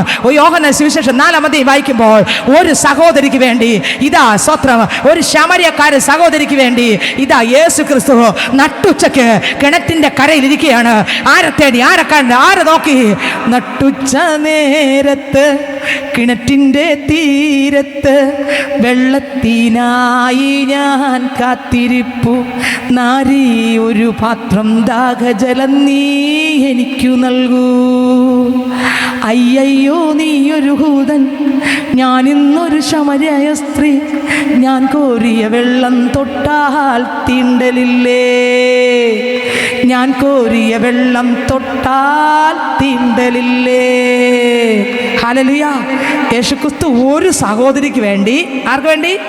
ആർക്ക് വേണ്ടി? നമ്മളെ അങ്ങനെ കൊണ്ടുവന്ന് ഒരു സഹോദരിക്ക് വേണ്ടി നട്ടുച്ചയ്ക്ക് ഈ സഹോദരി കിണറ്റിന്റെ കരയിൽ വരുന്നതിന് മുന്നമേ അവിടെ കാത്ത് കാത്ത് കാത്ത് യേശു ദാഹിച്ച് ശമര്യ സ്ത്രീക്കായി ദാഹിച്ചിരുന്നവൻ ഇന്ന് ഈ ദേശത്ത്, ഹല്ലേലൂയ, ആമേൻ, ഈ ചെങ്കൽ ദേശത്ത്, ചെങ്കൽ ദേശത്ത്, ചെങ്കൽ ദേശത്ത്, ചെങ്കൽ ദേശത്ത് നിന്നോടുള്ള ഇഷ്ടം നിമിത്തം, നിന്നോടുള്ള ദാഹ നിമിത്തം ശമര്യക്കാരി സഹോദരിയുടെ കാത്തിരുന്നത് പോലെ ഈ കൺവെൻഷൻ ആരംഭിക്കും മുമ്പേ സഹോദര, സഹോദരി, മാതാവേ, പിതാവേ, പൈതലേ, നിനക്ക് വേണ്ടി ഒരുവൻ നേരത്തെ ഈ ദേശത്ത് വന്നിരിക്കുക. നിന്നോടുള്ള പ്രേമം, നിന്നോടുള്ള ഇഷ്ടം, നിന്നോടുള്ള സ്നേഹം. ഹല്ലേലൂയ. കാത്തിരുന്നു. സഹോദരി വന്നു, അവളോട് ചോദിച്ചു, എനിക്ക് കുടിക്കാൻ അല്പം വെള്ളം തരണം. സ്വത്രം. സഹോദരി പാവിയായിരുന്നു അല്ലേ? ഹല്ലേലൂയ. എന്നാൽ വെള്ളം ചോദിച്ചപ്പോൾ സഹോദരി പറഞ്ഞു, ആമേൻ, ഒരുപാട് ഒഴിവ് തരും, നിങ്ങൾക്ക് എല്ലാവർക്കും അറിയാം. യോഹന്നാൻ 4-ാം അധ്യായം അവസാനം യേശു പറഞ്ഞു, നീ ദൈവത്തിന്റെ 4:10, നീ ദൈവത്തിന്റെ ദാനവും നിന്നോട് കുടിപ്പാൻ ചോദിക്കുന്നവൻ ആരെന്നും അറിഞ്ഞെങ്കിൽ നീ അവനോട് ചോദിക്കുകയും അവൻ നിനക്ക് കുടിപ്പാൻ തരികയും ചെയ്യുമായിരുന്നു. നീ ആരാ? ദൈവത്തിന്റെ ദാനം. ഈ ദൈവത്തിന്റെ ദാനത്തെ നേടാനാണ് ആരോ നിൽക്കുന്നത്? ആരോ നിൽക്കുന്നത്? യേശു ക്രിസ്തു വന്ന് നിൽക്കുന്നത്. ഹല്ലേലൂയ. ഇന്ന് രാത്രി ദൈവത്തിൻ്റെ ദാനങ്ങൾ ഒരുപാട് പേരുണ്ട് ഇവിടെ.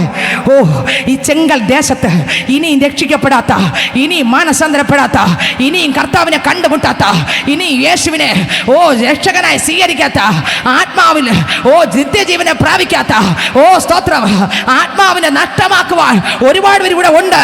അവരോട് ദൈവം പറയുന്നു, മോനെ, മോളെ, നിനക്ക് വേണ്ടി ഒരുവൻ ഈ ചെങ്കൽ ദേശത്ത് വന്നിട്ടുണ്ട്. വന്നതാരെന്നറിയാമോ? കെട്ടിനെ അടിച്ച് പുറത്ത് കൊണ്ടുവരാൻ അധികാരമുള്ളവൻ. വന്നതൊരു സാധാരണ ആളല്ല വന്നത്, ഒരു സെക്യൂരിറ്റി അല്ല എൻ്റെ ദൈവം പറഞ്ഞു വിട്ടത്, ഒരു വേലക്കാരനല്ല പറഞ്ഞു വിട്ടത്, പിന്നെയോ രാജാതി രാജാവ് ഇതിനകത്ത് ദേശത്ത് വന്നിട്ടുണ്ട്. ആമേൻ. ദൈവത്തിന് സ്തോത്രം. ശമര്യക്കാരി സ്ത്രീ പറയുകയാണ്, അപ്പാ, ഞാൻ നൽകുന്ന, കർത്താവ് പറയുന്നു, മോളെ, ഈ വെള്ളം നീ കോരി കോരി കുടിച്ചിട്ട് ഒരിക്കലും നിനക്ക് ദാഹം തീരുന്നില്ല. നിന്റെ ദാഹം ലോകത്തോടും, നിന്റെ ദാഹം ജഡത്തോടും, നിന്റെ ദാഹം ഈ ഭൂമിയിലുള്ള സകലത്തോടുമാണ്. നിന്റെ ദാഹം തീരുന്നില്ല. പക്ഷെ ഞാൻ കൊടുക്കുന്ന വെള്ളം കുടിക്കുന്നുണ്ടല്ലോ, ഒരു നാളും ദാഹിക്കത്തില്ല. എന്ത് ദാഹം? പാപത്തോടുള്ള ദാഹം വരികയില്ല. ലോകത്തോടുള്ള പരിശുദ്ധന്മാർ ഇറങ്ങും തോറും ലോകത്തോടുള്ള ദാഹം അറ്റുപോകും. ആമേൻ. നിങ്ങൾക്ക് എത്രയൊക്കെ വെളിപ്പെടുന്ന എനിക്കറിയത്തില്ല. കർത്താവ് പറഞ്ഞു, മക്കളെ, ഈ കിണറ്റിൽ വെള്ളവും കുടിക്കും, ഇത് വീണ്ടും വീണ്ടും നിനക്ക് ദാഹം, ലോകത്തിലെ പാപത്തിൻ്റെ മോഹത്തിൻ്റെ ഇഷ്ടം നിന്നെ ദാഹിപ്പിച്ച് നീ പാപം ചെയ്ത് പാപം കുടിച്ച് നടക്കും. പക്ഷേ ഞാൻ തരുന്നൊരു വെള്ളമുണ്ട്, അത് നിത്യജീവങ്കലിൽ പൊങ്ങുന്ന നീരുറവയായി മാറും. ഈ വെള്ളം കുടിക്കുന്നവൻ ഒരു നാളും ദാഹിക്കത്തില്ല. ഇത് കേട്ട ഉടനെ സഹോദരി പറയും, കർത്താവേ, അങ്ങനെയെങ്കിൽ എനിക്ക് ആ വെള്ളം തരണം.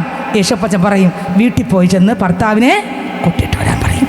സഹോദരി പറയും, സ്വത്രം, ഇല്ലില്ല, സത്യം, എനിക്ക് ഭർത്താവില്ല. കണ്ടോ? യേശു കർത്താവ് പറയും, മക്കളെ, ഭർത്താവില്ലെന്നൊക്കെ പറഞ്ഞ് ശരി തന്നെ, 5 എണ്ണം ഉണ്ടായിരുന്നു, ഇപ്പോഴുള്ളതും ഭർത്താവിൻ്റെ കൂട്ടത്തിൽ കൂട്ടാൻ പറ്റത്തില്ല. കാരണം നിൻ്റെ ഗതി ഇതാണ്. പക്ഷെ നീ ആകുന്ന നീ ഇതെല്ലാം പാപം ചെയ്തു, 5 ഉണ്ട്, ഇപ്പോൾ ഉള്ളതും അവർ പറഞ്ഞ് സ്വത്രം എന്തോന്നാ പറഞ്ഞേ? ഭർത്താവില്ലെന്ന് പറഞ്ഞു അല്ലേ? ഭർത്താവ് പറഞ്ഞ് ശരി തന്നെയാ, പക്ഷെ ഇപ്പോഴും ഒരാളുണ്ട്, 5 ഉണ്ട്, പക്ഷെ ഇപ്പോഴും ഉള്ളതും കൂടെ ആരല്ല. അപ്പോൾ അകത്തിരുന്ന മുഴുവനും വെളിപ്പെടുത്തി. നേരത്തെ പറഞ്ഞെന്തോന്നാ? 4:10 നീ ഈ പാപം ചെയ്ത സഹോദരി യേശുപ്പ് എന്താ പറഞ്ഞ? നീ ദൈവത്തിൻ്റെ ദാനം. നമ്മളെങ്കിൽ ആൾക്കാർ തള്ളി പറയൂല്ലേ പാവികളെ കണ്ടാൽ? ഓ, ഞാൻ ഭയങ്കര വേർപെട്ട ആളാ, നീ ശരിയല്ല. കണ്ടോ, യേശു ഒരു പാപവും ഇല്ലാത്ത ആൾ എന്താ പറഞ്ഞ? സഹോദരി നോക്കി, നീ ദൈവത്തിൻ്റെ ദാനവും. കണ്ടോ? ഹല്ലേലൂയ, സ്തോത്രം. യേശുവിൻ്റെ വേർപാട് എന്താണ്? അതാണ് നമുക്കും വേർപാട് വരേണ്ടത്. നമ്മൾ ഉദ്ദേശിക്കുന്ന വേർപാടല്ല വചനത്തിൻ്റെ വേർപാട്. നമ്മൾ ചിന്തിക്കുന്ന യേശു വിട്ടില്ല, അവൾ അവിടെ മുട്ടുമടക്കി കുടം ദൂരെ എറിഞ്ഞു. കർത്താവ് യേശുവിനെ അവൾ കണ്ടുമുട്ടി. മശിക എന്ന് വെച്ചാൽ ക്രിസ്തുവിനെ അവൾ കണ്ടുമുട്ടി. യേശു അവളെ കാത്തിരുന്നു, അവളെ നേടി. അവളുടെ അകത്ത് അങ്ങോട്ട് യേശു ഇറങ്ങി. യോഹന്നാൻ 4 അവളുടെ അകത്ത് യേശു ഇറങ്ങി. യേശു അവളുടെ അകത്ത് ഇറങ്ങുമ്പോൾ യേശു സഹോദരി കൂട്ടം വലിച്ചെറിഞ്ഞു. അവൾ ശമരിയ പട്ടണം മൊത്തം പോയി പറഞ്ഞു, ഞാൻ മശിക എന്ന് വെച്ചാൽ ക്രിസ്തുവിനെ കണ്ടുമുട്ടി. നിങ്ങളും വാ, നിങ്ങളും വാ, നിങ്ങളും വാ. എൻ്റെ മാന്യ ശ്രോതാവേ, ഇന്ന് രാത്രി നിന്നോടുള്ള ഇഷ്ടം കൊണ്ട് നിന്റെ അടുക്കൽ ഒരുവൻ നിൽക്കുന്നുണ്ട്, നിത്യജീവനെ തരാൻ കഴിവുള്ളവൻ. നീ ഈ ലോകത്തിന്റെ വെള്ളം കുടിച്ച് തകർന്നു പോകുന്നതിനേക്കാൾ നല്ലത് ആമേൻ നിത്യജീവങ്ങളിലേക്ക് കൊണ്ടെത്തിക്കുന്ന നിത്യജീവനെ തരുവാൻ അധികാരമുള്ളവൻ വന്നിട്ടുണ്ട്. ഹല്ലേലൂയ. ഈ സഹോദരി ഒരു കൂട്ടം വരെ അവിടെ കൊണ്ടുവന്നു വേദപുസ്തകത്തിൽ എഴുതിയിരിക്കുന്നു. ഒരാളിന് വേണ്ടി അവിടെ യേശു പോയി, അവളുടെ പാപത്തെ ക്ഷമിച്ചു, അവളുടെ രക്തം കൊണ്ട് കഴുകി, അവൾ അഭിഷേകത്തിൽ നിറച്ചു, അവളുടെ അകത്ത് യേശു നിറഞ്ഞു. ലൂക്കോസ് സുവിശേഷം 15-ാം അധ്യായം വായിക്കുമ്പോൾ 3 ഉപമ യേശു പറയും. ഒന്നാമത്തെ ഉപമയിൽ ലൂക്കോസ് സുവിശേഷം 15-ാം അധ്യായം 1 മുതലുള്ള വാക്യങ്ങൾ വായിക്കുമ്പോൾ യേശു ക്രിസ്തു എന്തിനാണ്? പാപികളെ രക്ഷിപ്പാൻ. ഞാൻ പറഞ്ഞു, യേശു വന്നത് ഭാവികളെ രക്ഷിപ്പാൻ. നമ്മളെല്ലാവരും ഭാവികളായിരുന്നു, എന്നാൽ യേശു വന്നത് നിമിത്തമാണ് ഞാനും നിങ്ങളും കർത്താവിൻ്റെ രാജ്യത്തിന് അവകാശികളായി, കർത്താവിൻ്റെ മക്കളായി മാറിയത്. ഞങ്ങളെ രക്ഷിച്ച യേശു ഈ ചെങ്കൽ ദേശത്ത് വന്നിട്ടുണ്ട്. മാന്യ ശ്രോതാവേ, താങ്കളെ രക്ഷിപ്പാൻ എത്ര കൊടും പാപം ചെയ്ത വ്യക്തിയായാലും ശരി, ഇന്ന് രാത്രി താങ്കളെ രക്ഷിപ്പാൻ കഴിവുള്ള ഒരുവൻ, താങ്കളുടെ പാപം എത്ര കടും ചുവപ്പായാലും, യെശയ്യാവിൻ്റെ പുസ്തകം 1-ാം അധ്യായം 18-19 എത്ര കടും ചുവപ്പായാലും അത് ഹിമത്തെ പോലെ വെളുപ്പിക്കുവാൻ കഴിവുള്ള ഒരുവൻ ഈ ചെങ്കൽ ദേശത്ത് വന്നിട്ടുണ്ട്. ഏത് പാപത്തെയും കഴുകുവാൻ അധികാരമുള്ളവൻ. 1 യോഹന്നാൻ 1-ാം അധ്യായം അതിന്റെ 7-ാം വാക്യം, യേശുവിന്റെ രക്തം സകല പാപവും പോക്കി നമ്മെ ശുദ്ധീകരിക്കാൻ കഴിവുള്ള രക്തം, ഒരേ ഒരു രക്തം, അതത്രേ ഹാബേലിന്റെ രക്തത്തെക്കാൾ ഗുണകരമായി സംസാരിക്കുന്ന പുണ്യാഹ രക്തം, നിർമ്മല രക്തം, വിശുദ്ധ രക്തം, ഇതുവരെ കട്ടപിടിക്കാത്ത രക്തം, സംസാരിക്കുന്ന രക്തം, പാപത്തെ പോക്കുന്ന രക്തം, ഇന്നും ജീവിക്കുന്ന രക്തം. ഹല്ലേലൂയ. ഒറ്റ രക്തമേ ഉള്ളൂ, അത് യേശുവിൻ്റെ രക്തം. ആ രക്തം 2000 വർഷങ്ങൾക്ക് മുമ്പ് 2000 വർഷങ്ങൾ കൊണ്ട് ഒഴുകിക്കൊണ്ടിരിക്കുകയാണ്. ഏത് വ്യക്തി ആ രക്തത്തിൽ ആശ്രയിക്കുന്നുവോ ആ രക്തം അവരെ കഴുകും, ആ രക്തം അവരെ നീതീകരിക്കും, ആ രക്തം അവരെ വിശുദ്ധീകരിക്കും, ആ രക്തം അവരെ നീതിമാന്മാരാക്കും. ഏത് പാപക്കറയെ ക്ഷമിക്കുന്ന രക്തം ഈ ചെങ്കൽ ദേശത്ത് വന്നിട്ടുണ്ട്. ഹല്ലേലൂയ. ശ്രദ്ധിക്കണമേ, ഒന്ന് യേശു വന്നത് പാപിയെ രക്ഷിപ്പാൻ. ഞാൻ പറഞ്ഞു, ഒരുപാട് കാര്യങ്ങൾ പറഞ്ഞു. ലൂക്കോസ് 15-ാം അധ്യായം വായിക്കുമ്പോൾ 3 കാര്യം. പാപിയെ രക്ഷിക്കാൻ വന്ന യേശു 100 ആടിൽ 1 നഷ്ടപ്പെട്ട ഒന്നിൻ്റെ പുറകെ പോകുന്ന ദൈവം. എത്ര 100 ആടുണ്ടായിരുന്നു അല്ലേ? ഒരിടയനെ 100 ആടുണ്ടെന്നിരിക്കട്ടെ, അതിലൊന്ന് നഷ്ടപ്പെട്ടു പോയാൽ 99 നീതിമാന്മാരെ കുറിച്ചുള്ളതിനേക്കാൾ ഒരു പാപിയുടെ പുറകെ ആര് പോകും? യേശു പോകും. പാപിയുടെ പുറകെ ആരുടെ പുറകെ പോകും? നീതിമാന്മാരുടെ പുറകെ അല്ല യേശു പോകുന്നവനെ. പാപി എന്തിനു വേണ്ടി? പാപിയെ രക്ഷിക്കാനാണ് യേശു വന്നത്. ഇന്ന് രാത്രി മാന്യ ശ്രോതാവേ, താങ്കൾ രക്ഷിക്കാൻ യേശു ഈ ദേശത്ത് വന്നിട്ടുണ്ട്. ആ ഉപമയിൽ ലൂക്കോസ് 15-ൽ 1-ാമത് 100-ൽ 1-നെ തേടിപ്പോയി. രണ്ടാമത്തെ പാരഗ്രാഫിൽ 10-ൽ 1 10 ദ്രഹ്മ സഹോദരിക്കുണ്ടായിരുന്നു. 1 ദ്രഹ്മ നഷ്ടപ്പെട്ടു അല്ലേ? നഷ്ടപ്പെട്ട ദ്രഹ്മയെ അവൾ വിളക്ക് കത്തിച്ച് അടിച്ചു വാരിയെടുത്തു, സന്തോഷിച്ചു. ഹല്ലേലൂയ. രണ്ടാമത് 10-ൽ 1. അപ്പോൾ അർത്ഥം 10 പേരിൽ ഒരാൾ നഷ്ടപ്പെട്ടാലും യേശു 9-നെയും വിട്ടിട്ട് ആ 1-നെ നേടാൻ കർത്താവ് പോകും. വീണ്ടും അടുത്ത ഭാഗം വായിക്കുമ്പോൾ ലൂക്കോസ് 15-ന്റെ 3-ാമത്തെ ഭാഗം വായിക്കുമ്പോൾ അതിൽ 2-ൽ 1. അതാരാ? ഒരപ്പന് 2 മക്കളുണ്ടായിരുന്നു അല്ലേ? സ്വത്രം. രണ്ടാമത്തെ ഇളയാളെന്തെന്ന് പറഞ്ഞു? അപ്പാ എനിക്കുള്ളതെല്ലാം തരണമെന്ന് പറഞ്ഞു അല്ലേ? ഇളയ മകനെല്ലാം വാങ്ങി ദൂരദേശത്തേക്ക് യാത്രയായി. സ്തോത്രം. എല്ലാം വാങ്ങി, എല്ലാം കൊണ്ടുപോയി. സ്തോത്രം. അടിയും പിടിയും വെച്ച് എല്ലാ വസ്തുവകകളെല്ലാം എഴുതി വാങ്ങി എല്ലാം വിറ്റു. ദൂരദേശങ്ങളിലേക്ക് യാത്രയായി. ദൂരെ പോയി. ഹല്ലേലൂയ. ആരെ വിട്ട്? യേശുവിനെ വിട്ട് ദൂരെ പോയി. ആമേൻ. അകലം വിട്ട് പോയിടാതെ ഒരു പടിയും കൂടെ അടുത്തിടുന്നേ. അകലം വിട്ട് പോയിടാതെ ഒരു പടിയും കൂടെ അടുത്തിടുന്നേ. ഹല്ലേലൂയ. സ്തോത്രം. ആ മാർവോടും ചേർന്ന് കിടന്ന് ആ ചൂടിൽ പൊതിഞ്ഞിരുന്ന് ഇനിയുള്ള നാൾ പാഴാക്കാതെ എന്നപ്പനായി വേല ചെയ്യും. ആരൊക്കെ പറയും? ഇനിയുള്ള നാൾ പാഴാക്കാതെ എന്നപ്പനായി വേല ചെയ്യും. ആ മാർവോടും ചേർന്ന് കിടന്ന് ആ ചൂടിൽ പൊതിഞ്ഞിരുന്ന് ഇനിയുള്ള നാൾ പാഴാക്കാതെ എന്നപ്പനായി വേല ചെയ്യും. ഇനിയുള്ള നാൾ പാഴാക്കാതെ എന്നപ്പനായി വേല ചെയ്യും. ഹല്ലേലൂയ. അകലം വിട്ട് ദൂരെ പോയി. പാപത്തിൻ്റെ പടുകുഴിയിൽ അപ്പൻ്റെ ഇളയ മകൻ വീട് തകർന്നു. തനിക്ക് കൂട്ടുകാർ വർത്തിച്ചു. സകല പാപവും താൻ ചെയ്ത്, തന്നിലൂടെ വരാത്ത പാപങ്ങളൊന്നുമില്ല. എല്ലാം പാപവും ചെയ്ത് കയ്യിലുണ്ടായിരുന്ന മുഴുവൻ സമ്പത്തും തീർന്നപ്പോൾ സകലരും തന്നെ വിട്ട് മാറി. പക്ഷെ അപ്പോഴും മറുകില്ല യേശു, മറക്കുകില്ല, കൈവിടില്ല, അവൻ എന്നെ കൈവിടില്ല. എല്ലാവരും പോയി, അവൻ ഒറ്റയ്ക്കുണ്ട്. അപ്പോഴും അകലം വിട്ടു പോയപ്പോഴും കൂടെ പോയ അപ്പൻ. എൻ്റെ ശബ്ദം കേൾക്കുന്ന മാന്യ ശ്രോതാവേ, നീ കഴിഞ്ഞ നാളിൽ യേശുവിൻ്റെ അടുത്ത് നിന്ന ആളാ. ഈ ഗ്രൗണ്ടിനകത്ത് വരിപ്പുണ്ട്, ഈ ദേശത്തുമുണ്ട്. നിനക്കിന്ന് പ്രാർത്ഥിക്കാൻ കഴിയുന്നില്ല, നിനക്കിന്ന് ദൈവഭാഗത്തിരിക്കാൻ കഴിയുന്നില്ല.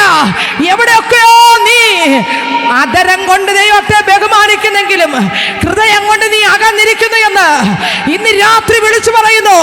നീ അധരം കൊണ്ട്, നിന്റെ കയ്യിൽ വേദപുസ്തകമുണ്ട്, നീ അധരം കൊണ്ട് യേശുവേ എന്ന് വിളിക്കുന്നുണ്ട്, പാടുമ്പോൾ കൂടെ പാടുന്നുണ്ട്, പക്ഷെ ഹൃദയം കൊണ്ട് നീ അകന്നിരിക്കുന്നു. ഇന്ന് രാത്രി അധികാരമുള്ള ഒരുവന് നിന്നെ ഒന്നും കൂടെ ഒട്ടിക്കാൻ വന്നിട്ടുണ്ട്. ഹല്ലേലൂയ. ദൈവത്തിന് സ്തോത്രം. അപ്പോഴും അവൻ്റെ അടുക്കൽ നിന്നു ഇന്ന് രാത്രി തീരുമാനമെടുത്ത അപ്പൻ്റെ സന്നിധിയിൽ വിശ്വസ്തതയോടെ രക്ഷിക്കപ്പെട്ട് മാനസാന്തരപ്പെട്ട് സ്നാനപ്പെട്ട് കർത്താവിന് വേണ്ടി ജീവിക്കാന്ന് കർത്താവിൻ്റെ കൂടെ ചില വർഷം നടന്നിട്ട് ഇന്ന് അധരം കൊണ്ട് ബഹുമാനിക്കുന്നെങ്കിലും ആമേ ഹൃദയം കൊണ്ട് അകന്ന് പാപം ചെയ്യുന്ന പൈതലേ, നിനക്ക് വേണ്ടിയാണ് ഈ കൺമഷൻ.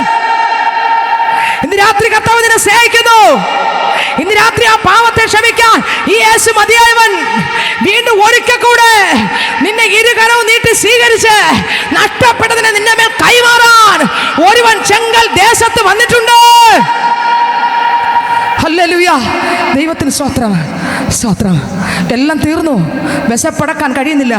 അവൻ ചിന്തിച്ചു, ആമേൻ, പന്നി തിന്നുന്ന വാള വരെയെങ്കിലും കിട്ടിയിരുന്നെങ്കിൽ ഭക്ഷിച്ച് വിശപ്പടക്കാമായിരുന്നു എന്ന് ഈ ഇളയ മകൻ ചിന്തിച്ച് അവിടെയും പോയി. എന്നിട്ടും കിട്ടിയില്ല. ആഗ്രഹിച്ചിട്ടൊന്നും കിട്ടിയില്ല, വാള വരെയും കിട്ടിയില്ല. അപ്പോൾ അവൻ്റെ കണ്ണുകളെ ദൈവം തുറന്നു. അവൻ വിളിച്ചു പറഞ്ഞു, അവൻ ഇങ്ങനെ വിളിച്ചു പറഞ്ഞു, എൻ്റെ അപ്പൻ്റെ വീട്ടിൽ ഒരുപാട് വേലക്കാരുണ്ട്, അവിടെ ഒരുപാട് ഭക്ഷണമുണ്ട്. ഞാൻ എൻ്റെ അപ്പൻ്റെ അടുക്കലേക്ക് പോകും. പോയിട്ട് ഞാൻ പറയും, അപ്പാ, ഞാൻ സ്വർഗത്തോടും നിന്നോടും പാപം ചെയ്തിരിക്കുന്നു. ഇനി നിന്റെ മകനെന്ന പേരിന് ഞാൻ യോഗ്യത ഉള്ളവനല്ല എന്ന് പറയുമെന്ന് അവനൊരു ഉടമ്പടി എടുത്തു. ദൈവത്തോട്. ഇന്ന് നേരത്തെ നമ്മൾ ദൈവദാസൻ ഇവിടെ പാസ്റ്റർ പ്രസംഗിക്കുമ്പോൾ നിങ്ങൾ കേട്ടു. എന്താ കേട്ടേ? സ്തോത്രം. നമ്മൾ കേട്ട ഒരു വരിയാണ്, ഡിസംബർ 31 തീരുമാനമെടുക്കും. പക്ഷേ ഒരു രാത്രി പോലും ആ തീരുമാനം നടക്കത്തില്ല. എന്നാൽ ഈ മകൻ തീരുമാനമെടുത്ത് നടന്നില്ലെന്നല്ല, അത് നടന്നു. ആമേൻ. അത് നടന്നു. ഹല്ലേലൂയ. ഓ സ്തോത്രം. ചങ്ക് പിളർന്നു പങ്കാളിയാക്കി ചങ്കിനോടു ചേർത്തു വച്ചവനേ, മുൻപേ നടന്ന് അൻപാൽ നിറച്ച് ഉള്ളങ്കയിൽ എന്നെ താങ്ങിയോനേ, എൻ്റെ നെഞ്ചിനിടിപ്പ് യേശു, എൻ്റെ ഉള്ളിലെ പാട്ട് യേശു, എൻ്റെ പ്രാണനും പ്രേമവും യേശു. യേശു മാത്രം, യേശു മാത്രം, ഡാഡി മാത്രം, ഡാഡി മാത്രം. ഹല്ലേലൂയ. അവൻ തീരുമാനിച്ചു, ഞാൻ എൻ്റെ അപ്പൻ്റെ വീട്ടിൽ പോകും. വിശപ്പുണ്ട്, പൊരിയുന്നുണ്ട്. ഞാൻ അപ്പനോട് പറയപ്പാ, കൂലിക്കാരിലൊരുത്തനെ പോലെ എന്നെ ആക്കണമെന്ന് ഞാൻ പറയും എന്ന് പറഞ്ഞുകൊണ്ടാ ടക്കന ചാടി എഴുന്നേറ്റ് യാത്രയായി. ആരുടെ അടുക്ക പോയാ? അപ്പൻ്റെ അടുക്കൽ പോകുമ്പോൾ അപ്പൻ മകനെ ദൂരെ നിന്ന് കാണുമ്പോൾ തന്നെ ഓടിച്ചെന്ന് മുഷിഞ്ഞ വസ്ത്രത്തോടെ നാറി അടുത്താർക്കും പോകാൻ പറ്റാതെ മുഷിഞ്ഞിരിക്കുന്ന ആ ഡ്രസ്സും ശരീരവും തലമുടിയും താടി രോമങ്ങളെല്ലാം വളർന്ന് ആളുപോലും അറിയാൻ പറ്റാത്തവനെ അപ്പൻ തിരിച്ചറിഞ്ഞു. പാപം നിറഞ്ഞ് മ്ലേച്ഛത നിറഞ്ഞ് നീ അകന്നുപോയ വ്യക്തിയായാലും ശരി, ഇന്ന് രാത്രി നിന്നെ അടുത്തറിയുന്ന ഒരു ദൈവം ഈ ദേശത്ത് വന്നിട്ടുണ്ട്. നീ പറഞ്ഞു, അവൻ പറഞ്ഞു, കൂലിക്കാരിൽ ഒരുവനാക്കിയാൽ മതി. എൻ്റെ ശബ്ദം കേൾക്കുന്ന മാന്യ ശ്രോതാവേ, അപ്പൻ്റെ അടുക്കൽ താങ്കളെ തന്നെ ഒന്ന് ഏൽപ്പിച്ചു കൊടുക്കാൻ കുശവന്റെ കയ്യിലെ കളിമണ്ണ് പോലെ ഒന്ന് വിട്ടുകൊടുക്കാൻ മനസ്സുണ്ടെങ്കിൽ പണിയുന്ന ഒരപ്പൻ വന്നിട്ടുണ്ട്. തനിക്കിഷ്ടപ്പെട്ടൊരു പാത്രമാക്കി പണിയാൻ അധികാരമുള്ള ഒരുവൻ ഈ ദേശത്ത് വന്നിട്ടുണ്ട്. നീ കഴിഞ്ഞ നാളുകളിൽ പ്രാർത്ഥിച്ച ആളാ, ആരാധിച്ച ആളാ. പക്ഷേ നീ ഡിസംബറിലും ചിന്തിച്ചു, ഡിസംബർ ആദ്യം മുതൽ നീ ചിന്തിച്ചു, എനിക്ക് പഴയതുപോലെ വരണം. ഇല്ല, ഇതുവരെ നടന്നിട്ടില്ല. എന്നാൽ ഈ കൺവെൻഷൻ നിനക്ക് വേണ്ടിയാ. ഇന്ന് രാത്രി യേശു നിന്നെ തൊടുന്നുണ്ട്. നിനക്ക് ആഗ്രഹമുണ്ടോ? നിനക്ക് താല്പര്യമുണ്ടോ? ഇന്ന് രാത്രി യേശു നിന്നെ കാണുന്നുണ്ട്. ഹല്ലേലൂയ. സ്തോത്രം. ഇവൻ വിചാരിച്ചു വന്നത് എന്തെന്നാ? ഒരു കൂലിക്കാരനായിട്ട്. സ്തോത്രം. എങ്ങനെയെങ്കിലും പള്ളിയിൽ വന്നിരിക്കാം, എങ്കിലും ആരാധനയ്ക്ക് ഇരിക്കാം, ഒന്നുകൂടെ ചേർന്നിരുന്ന് പാടാന്നാണ് ഇരിക്കുന്നേ. ഇല്ല മക്കളെ, ഇല്ല പൈതലേ. കഴിഞ്ഞ നാളുകളിൽ നിനക്ക് ഏതെല്ലാം അഭിഷേകം ഉണ്ടായിരുന്നോ, ഏതെല്ലാം അധികാരമുണ്ടായിരുന്നോ, ആരോടെ വ്യക്തമായി വിളിച്ചു പറയുകയാണ്, ഏതൊക്കെ അധികാരം നിന്റെ മേൽ ഉണ്ടായിരുന്നോ ആ അധികാരം തിരിച്ച് കൈമാറാൻ അധികാരമുള്ള ഒരുവൻ ഈ ദേശത്ത് വന്നിട്ടുണ്ട്. സ്തോത്രം. നീ ഒരു കൂലിക്കാരനെ പോലെ ഇരിക്കാനല്ല, പിന്നെയോ ദൈവം തന്നതിനെ വീണ്ടും നിന്റെ മേൽ പകരാൻ. ദൈവത്തിന് മഹത്വം. ഇവൻ വന്ന് തിരിച്ചു വരുന്നത് കൂലിക്കാരിൽ ഒരുവനെ പോലെ ആക്കണമെന്ന് പറയാനാ. ഓടി വന്നു, അപ്പനെ കണ്ടു, അപ്പൻ ഓടി വന്ന് കെട്ടിപ്പിടിച്ചു. സ്തോത്രം. ആ മോൻ പറയുകയാണ്, അപ്പാ പാപം ചെയ്തു, അയ്യോ ഞാൻ സ്വർഗത്തോട് നിന്നോട് പാപം ചെയ്തു, ഇനി നിന്റെ മകന് വേണ്ട യോഗ്യനല്ല. കൂലിക്കാർ. അപ്പൻ ഇതൊന്നും കേൾക്കുന്നുണ്ടോ? നടന്നു വന്നപ്പോഴേ അപ്പൻ കാണുക, എൻ്റെ പിള്ള വരുന്നു. ഇന്ന് ഇതിനകത്ത് ഈ ശബ്ദം കേൾക്കുന്ന പൈതലേ, നീ അപ്പൻ്റെ അടുക്കലേക്ക് നടന്നു വരാൻ ആഗ്രഹിക്കുമ്പോൾ തന്നെ നിനക്ക് വേണ്ടി കാത്തിരിക്കുന്ന ഒരു അപ്പൻ നിന്നെ കെട്ടി പിടിക്കുകയാണ്, മാറോട് അണയ്ക്കുകയാണ്, കെട്ടുകളെ പൊട്ടിക്കുകയാണ്. ഇന്ന് രാത്രി ആ യേശു ഈ ദേശത്ത് വന്നിട്ടുണ്ട്. ആമേൻ. അപ്പനോട് മോൻ പറയുന്നു, അപ്പാ കൂലിക്കാരിൽ ഒരുത്തനെ പോലെ ആക്കണമേ. അപ്പൻ പറയുന്നു, വേഗത്തിൽ വാ, എൻ്റെ മോനെ കാണാനില്ലായിരുന്നു, ഇതാ കണ്ടു കിട്ടി, ഇവന് വേറെ വസ്ത്രം കൊട്, ഇവനെ കുളിപ്പീര്, ഇവനെ വൃത്തിയാക്കി കൊണ്ടുവാ, ഇവനെ കയ്യിൽ മോതിരം ഇടിക്ക്, നഷ്ടപ്പെട്ട ചെരുപ്പിടിക്ക്, ഇവൻ്റെ കൈക്ക് മോതിരം ഇടിക്ക്, ഇവനെ സ്വത്രം മിടുക്കനാക്കി പുറത്തു കൊണ്ടുവാ. സ്വത്രം നോക്കിക്കേ, ഇവനെ നഷ്ടപ്പെട്ടതെല്ലാം എൻ്റെ അപ്പൻ ഇട്ടുകൊടുത്തു. തടിപ്പിച്ച കാളക്കുട്ടി അറുത്ത് അവിടെ സന്തോഷം. യേശു സന്തോഷിക്കുന്ന എന്തിനാ സഹോദരങ്ങളെ? നമുക്ക് സ്വത്രം 1.5 ലക്ഷം രൂപയ്ക്കുള്ള ജോലി കിട്ടുമ്പോഴാണ് യേശു സന്തോഷിക്കുന്നത്? ആണോ? ജോലി വേണമല്ലോ, എല്ലാവർക്കും കിട്ടട്ടെ. സ്വത്രം. 5 ഫ്ലാറ്റ് കിട്ടുമ്പോഴാണ് ദൈവം സന്തോഷിക്കുന്നത്? എല്ലാവർക്കും കിട്ടട്ടെ. സ്വത്രം. യേശുവിന് ഇതൊന്നും കണ്ട കണ്ണ് മഞ്ഞളിക്കത്തില്ല. യേശു എഴുന്നേൽക്കുന്നതും സന്തോഷിക്കുന്നതും സ്വർഗത്തിൽ ആനന്ദമുള്ളതും ഈ ലോകത്തിലുള്ള കോടി പ്രഭുക്കളെ കാണുമ്പോൾ ഒരു അനക്കമില്ല.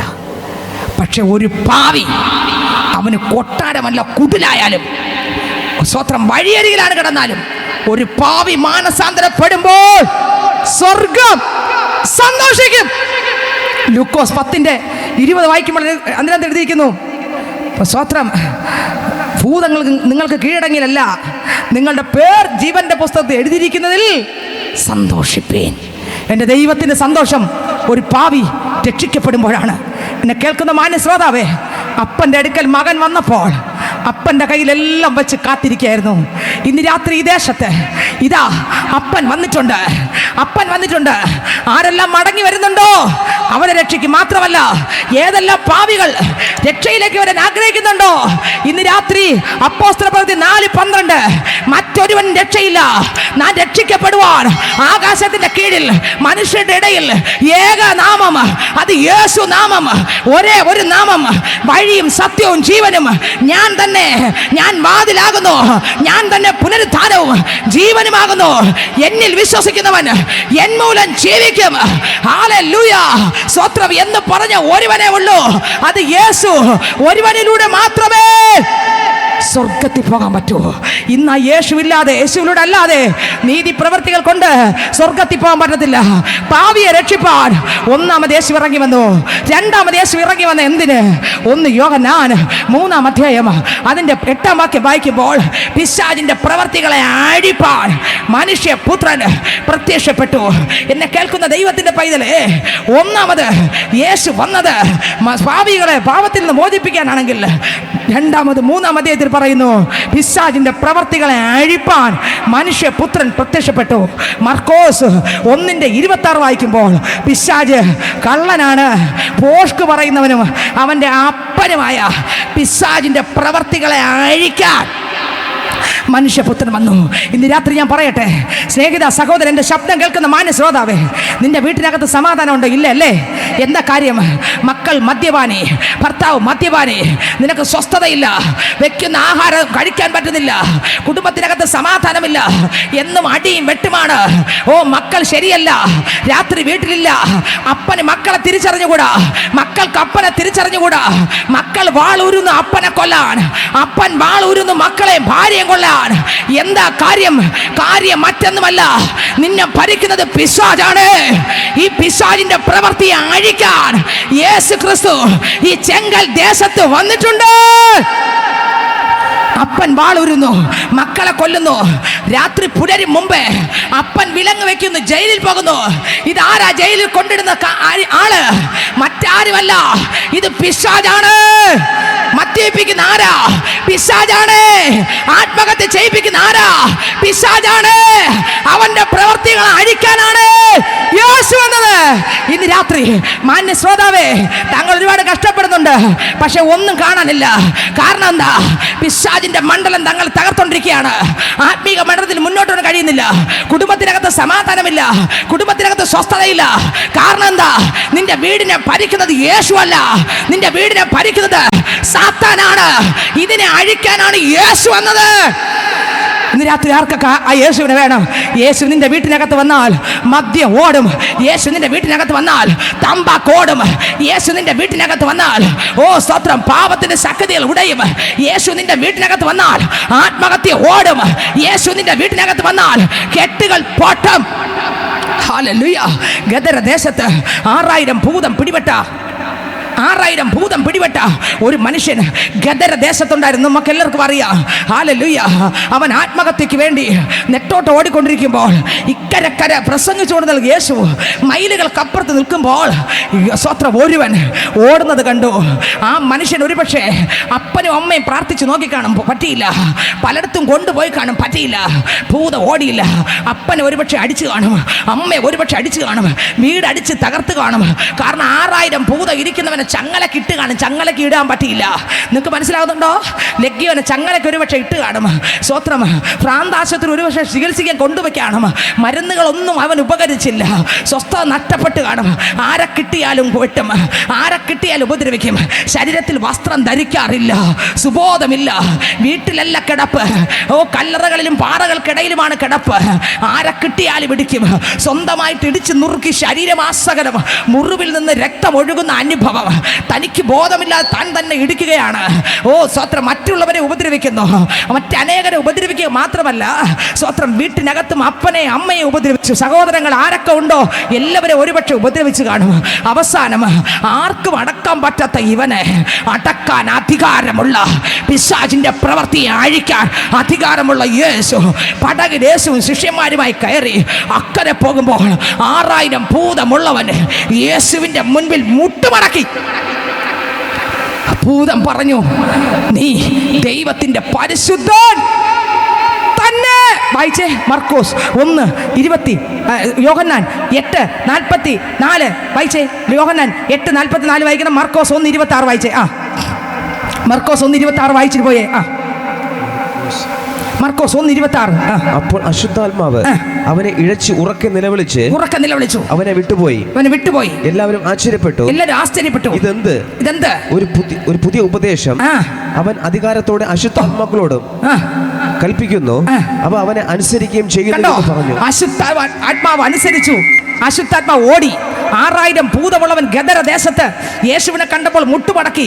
അവന്റെ ഭൂതം ഓടി. സ്വത്രം യോഹന്നാൻ സുവിശേഷം 8:44 വായിക്കുമ്പോൾ അവൻ ഭോഷ്ക് പറയുന്നവനും കള്ളനും ഭോഷ്ക് പറയുന്നവന്റെ അപ്പനും എന്ന് വേദപുസ്തകം എഴുതിയിരിക്കുന്നു. ഈ കള്ളം പറഞ്ഞുകൊണ്ട് അതുവരെ പാപം ചെയ്ത് വീട്ടുകാർക്കും നാട്ടുകാർക്കും എല്ലാവർക്കും വിരോധമായി ആരെ കിട്ടിയാലും അടിച്ച് കൊല്ലുന്നവനായി നടന്ന ലഗ്യോനെ ബന്ധന അടിക്കാൻ യേശു ഇറങ്ങിച്ചെന്നു. ഇന്ന് രാത്രി ചെങ്കൽ ദേശത്ത് യേശു വന്നത് എന്തിന്? പാവിയെ രക്ഷിക്കാൻ. ചെങ്കൽ ദേശത്ത് യേശു വന്നത് എന്തിന്? പിശാചിന്റെ പ്രവർത്തികളെ അഴിക്കാൻ. നിന്റെ ഭവന തലങ്ങൾക്കകത്ത് തലമുറകളുടെ മേൽ, ഭർത്താക്കന്മാരുടെ മേൽ, ഭാര്യമാരുടെ മേൽ, കുടുംബ സമാധാനമില്ലാതെ മാതാപിതാക്കളുടെ മേൽ ഭരിക്കുന്ന ദുർഭൂതങ്ങളെ ഉടക്കാൻ യഹൂദ ഗോത്രത്തിലെ സിംഹവും ദാവീദിന്റെ വേരുമായവൻ ഈ ദേശത്ത് വന്നിട്ടുണ്ട്. ഹല്ലേലൂയ. യേശു ക്രിസ്തു വന്ന എന്തിനാ? 2 കാര്യത്തിന് വേണ്ടി. ഒന്ന്, യേശു വന്നത് പാവിയെ രക്ഷിപ്പാൻ. ആ പാവികളിൽ പ്രധാനിയാണ് ആര്? ഞാനും നിങ്ങളും ഇന്നിവിടെ ഇരിക്കാൻ കാരണം നമ്മളെ മിടുക്കല്ല, രക്ഷിച്ച യേശു. മാന്യ ശ്രോതാവേ, താങ്കളെ രക്ഷിക്കാൻ മതിയായവനാണ്. സകല പാവികളെക്കാളും ഏറ്റവും കൊടും പാവിയായി എന്നെ എൻ്റെ അപ്പൻ രക്ഷിച്ചെങ്കിൽ ഇന്ന് രാത്രി ശബ്ദം കേൾക്കുന്ന മാന്യ ശ്രോതാവേ, താങ്കളെ രക്ഷിക്കുവാൻ ഈ യേശു മതിയായവനാണ്. ആ യേശു ഇന്ന് ദേശത്ത് വന്നിട്ടുണ്ട്.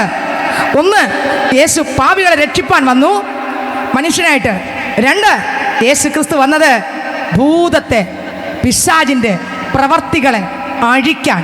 ഭവന തലങ്ങൾക്കകത്ത് തലമുറകളുടെ മേൽ, കുടുംബത്തിലെ അംഗങ്ങളുടെ മേൽ ഭരിച്ചൊതുക്കി ദൈവത്തോട് അടുക്കാൻ പറ്റാതെ, കുടുംബത്തിൽ സ്വസ്ഥതയില്ലാതെ, സമാധാനമില്ലാതെ, സന്തോഷമില്ലാതെ, കുടുംബത്തെ ദൈവമായിട്ട് അടുക്കാൻ സമ്മതിക്കാതെ വണ്ണം തകർത്തൊതുക്കുന്ന പറവോന്റെ മുഖത്തെ കത്തിച്ച് അതിനകത്ത് ആത്മാവിനെ പകർന്ന് ചില വ്യക്തികളെ പൊളിച്ചെടുത്ത് ക്രിസ്തുവാകുന്ന പാറമേൽ നിർത്താൻ. Jesus, hallelujah, hallelujah. വെറുതെ നിർത്താനല്ല, പുതിയൊരു സൃഷ്ടിയാക്കി നിർത്താൻ. എന്തിനാ വന്നേ? യേശു ക്രിസ്തു എന്തിനാ പുതിയ ഒരാളാക്കി? എങ്ങനെയെങ്കിലും അല്ല. 2 കൊരിന്ത്യർ 5:17 വായിക്കുമ്പോൾ അതിനകത്ത് എഴുതിയിരിക്കുകയാണ്, ഒരുവൻ ക്രിസ്തുവിൽ ആയാൽ അവൻ പുതിയ സൃഷ്ടി, പഴയത് ഒഴിഞ്ഞുപോയി, അവനിതാ പുതുതായി തീർന്നു. നമ്മൾ യേശുവിനോട് കൂടെ ആയാൽ പിന്നെ ആരാണ്? പുതിയ ആള്. എൻ്റെ അപ്പൻ്റെ അമ്മയുടെ സ്വഭാവമല്ല, പിന്നെ എന്നിൽ ആദമിൻ്റെ സ്വഭാവമല്ല, പിന്നെ നാട്ടു നടപ്പല്ല, കണ്ട് നടപ്പുമല്ല, കേൾവി നടപ്പുമല്ല, തിരുവചനത്തിനകത്തുള്ള യേശു എങ്ങനെ. നിങ്ങൾക്ക് എത്ര പേർക്ക് വെളിപ്പെടുന്നത് എനിക്കറിയത്തില്ല. യേശു എങ്ങനെ സംസാരിച്ചു, യേശു എങ്ങനെ നടന്നു, യേശു എങ്ങനെ പ്രാർത്ഥിച്ചു, യേശു എങ്ങനെ ക്ഷമിച്ചു, യേശു എങ്ങനെ ദീർഘക്ഷമ കാണിച്ചു, യേശു എങ്ങനെ പാപിയെ സ്നേഹിച്ചു, യേശു എങ്ങനെയായിരുന്നു വേർപെട്ടത്, യേശുവിൻ്റെ വേർപാട് എന്തോന്ന്, യേശുവിൻ്റെ പ്രാർത്ഥന എന്തോന്ന്, യേശു ദൈവത്തോടായിരുന്നത് എങ്ങനെ, ദൈവത്തിൻ്റെ ഇഷ്ടം എങ്ങനെയാണ് യേശു ചെയ്തത്. മരണം വരെയും പിതാവിൻ്റെ സകല ഇഷ്ടങ്ങളിൽ ഒന്നുപോലും തെറ്റിക്കാത്തവനാണ് എൻ്റെ യേശു. സ്തോത്രം. ഓരോ ഇഷ്ടവും പിതാവ് പറഞ്ഞത് കേട്ട് പുത്രന് ചെയ്ത് ആ കാൽവരി ക്രൂശിൽ ഇങ്ങനെ കിടക്കുമ്പോൾ യേശു ഒരുപക്ഷെ അവിടെ കിടന്ന് ചിന്തിക്കുകയാണ്, പിതാവേ ഇനി എന്താണ് അങ്ങയുടെ ഹിതം ഞാൻ ചെയ്യേണ്ടത്. അവസാനം യേശു ക്രൂശിൽ കിടന്ന് പറഞ്ഞു, എനിക്ക് ദാഹിക്കുന്നു. യേശുവിന് ഓർമ്മ വന്നു, ഇനി ഞാൻ അനുസരിക്കേണ്ടത്. സ്തോത്രം. ദാഹിക്കുന്നു എന്ന് പറയുമ്പോൾ കപ്പക്കാടി കൊടുക്കുമെന്നൊരു വാക്യമുണ്ട്. അത് നിവൃത്തിയാകാൻ യേശു അവസാന ഇഷ്ടവും. ആരുടെ ഇഷ്ടം? ആരുടെ ഇഷ്ടം? യേശുവിൻ്റെ ഇഷ്ടം.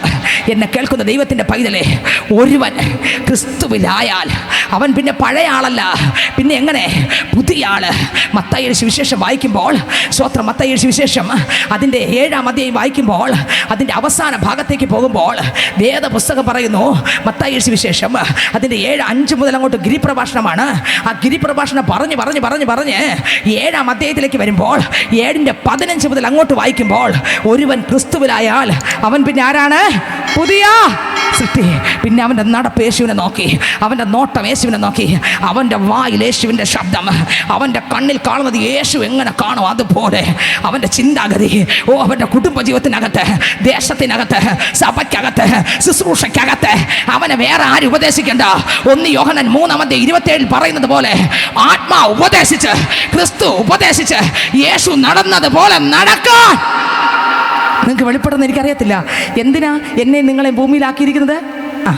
സ്വത്രം. നമുക്കൊരു മക്കളെ കിട്ടി, അവരെ വളർത്തി, അവരെ പഠിപ്പിച്ച്, അവരെ ഗവൺമെൻറ് ഉദ്യോഗസ്ഥരാക്കി, അവരെ വിവാഹം കഴിച്ചു കൊടുത്ത്, അവരെ മക്കളെ നമ്മൾ നോക്കി, അവരെയും വളർത്തി, അവരെയും പഠിപ്പിച്ച്, അവരെയും മക്കളെ നോക്കി, അവരെ മക്കളെയും കണ്ട് ഞാൻ പോകുന്നതെന്ന് പറഞ്ഞ് പോകാനാണോ?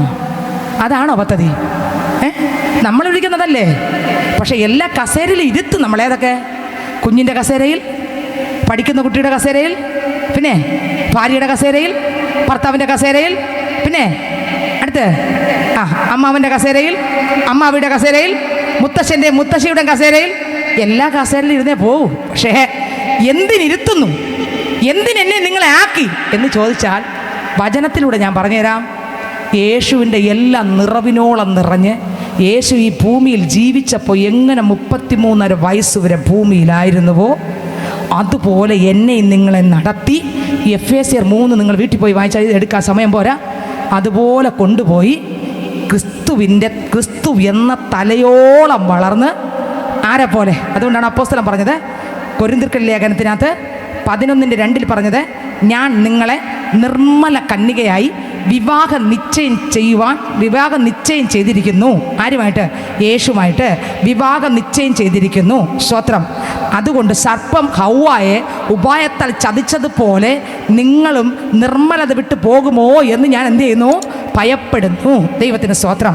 എന്നെ കേൾക്കുന്ന സഹോദരങ്ങളെ, എൻ്റെ കർത്താവ് ഈ ഭൂമിയിൽ നടന്നപ്പോൾ എന്തെല്ലാം, അതുകൊണ്ടാണ് യേശു യോഹന്നാനിൽ പറഞ്ഞത്, നിങ്ങളും ഞാൻ വിചാരിക്കുന്നത് എന്തെന്നാ? കുടുംബമായി, മക്കളായി, അവരെ നോക്കി അതൊന്നും അല്ല വിഷയം. ഇതിനകത്തൂടെ പോകുമ്പോൾ നമ്മളെ വിശുദ്ധീകരണത്തിനാണ് അപ്പൻ്റെ സീറ്റ് ഇരുത്തുന്നത്, അമ്മയുടെ സീറ്റ് ഇരുത്തുന്നത്, അടുത്ത അമ്മാവിയുടെ സീറ്റ് കൊണ്ടിരുത്തൂല്ലേ? എന്തിനാ ഇരുത്തുന്നത്? അമ്മാവി പോര് നടത്താനാണോ? അമ്മയുടെ സീറ്റ് ഇരുത്തുമല്ലേ? കുഞ്ഞുങ്ങളെ വെട്ടിക്കൊല്ലാനാണോ? പിന്നെന്തിനാ? എൻ്റെ വിശുദ്ധീകരണത്തിനാണ് ഇരുത്തുന്നത്. അവിടെ ബൈബിളിലെ കാര്യം ഞാൻ പറയുന്നത്. അടുത്ത അമ്മയുടെ സീറ്റിൽ ഇരുത്തുന്നത് അതിനാണ്. ഭാര്യയുടെ സീറ്റിൽ എന്തിനാ? വിശുദ്ധീകരണത്തിനാ. അടുത്ത് നോക്കിക്കേ, അമ്മാമ്മയുടെ സീറ്റിൽ ക്ഷമ പഠിപ്പിക്കാനാ. ക്ഷമ, താഴ്മ, വിനയം പഠിപ്പിക്കും. എല്ലാം പഠിപ്പിച്ച് മെരുക്കി കർത്താവിൻ്റെ കൈക്ക് ഇണങ്ങിയ ഒരു വിശുദ്ധ മണവാട്ടിയാക്കി എടുത്ത് അപ്പൻ്റെ രാജ്യത്തിൽ ചെല്ലുമ്പോൾ ഹല്ലേലൂയ, ക്രിസ്തുവിന് ഒത്ത ഒരു മണവാട്ടിയാക്കി കൊണ്ടുപോകാനാണ് ദൈവത്തിൻ്റെ പദ്ധതി. ഗിരിപ്രഭാഷണത്തിനകത്ത് പറയുന്നു, വായിച്ചേ 7 ടക്കനെ വായിച്ചേ, അല്പസമയം കൂടെ ഇനിയുള്ളൂ. 15 പേർ വായിച്ചേ. കള്ളപ്രവാചകന്മാരെ സൂക്ഷിച്ചുകൊള്ളുവിൻ, അവർ ആടുകളുടെ വേഷം കൊണ്ട് നിങ്ങളുടെ അടുക്കൽ വരുന്നു. അടുത്ത്, കള്ളപ്രവാചകന്മാരെ സൂക്ഷിച്ചുകൊള്ളുവിൻ, ഒരുവൻ ക്രിസ്തുവിലായാൽ അവൻ പുതിയ സൃഷ്ടി. ഒന്ന്, യേശു വന്ന എന്തിനാ? പിശാചിൻ്റെ പ്രവൃത്തികളെ അഴിക്കാൻ, പാവിയെ പാവത്തെ ക്ഷമിച്ച് കർത്താവിനോട് കൂടെ ചേർക്കാനാണ് യേശു വന്നത്. അടുത്ത് നോക്കിയേ, ഒരുവൻ ക്രിസ്തുവിലായാൽ അവൻ പുതിയ സൃഷ്ടി. 7:15 ടക്കന വായിച്ച കള്ളപ്രവാചകന്മാരെ സൂക്ഷിച്ചുകൊള്ളുവിൻ, അവർ ആടുകളുടെ വേഷം കൊണ്ട് നിങ്ങളുടെ അടുക്കൽ. വേഷം എന്തോന്നാ? വേഷം എന്തോന്നാ? ആട്. ചിന്തിച്ച് നോക്കിയേ.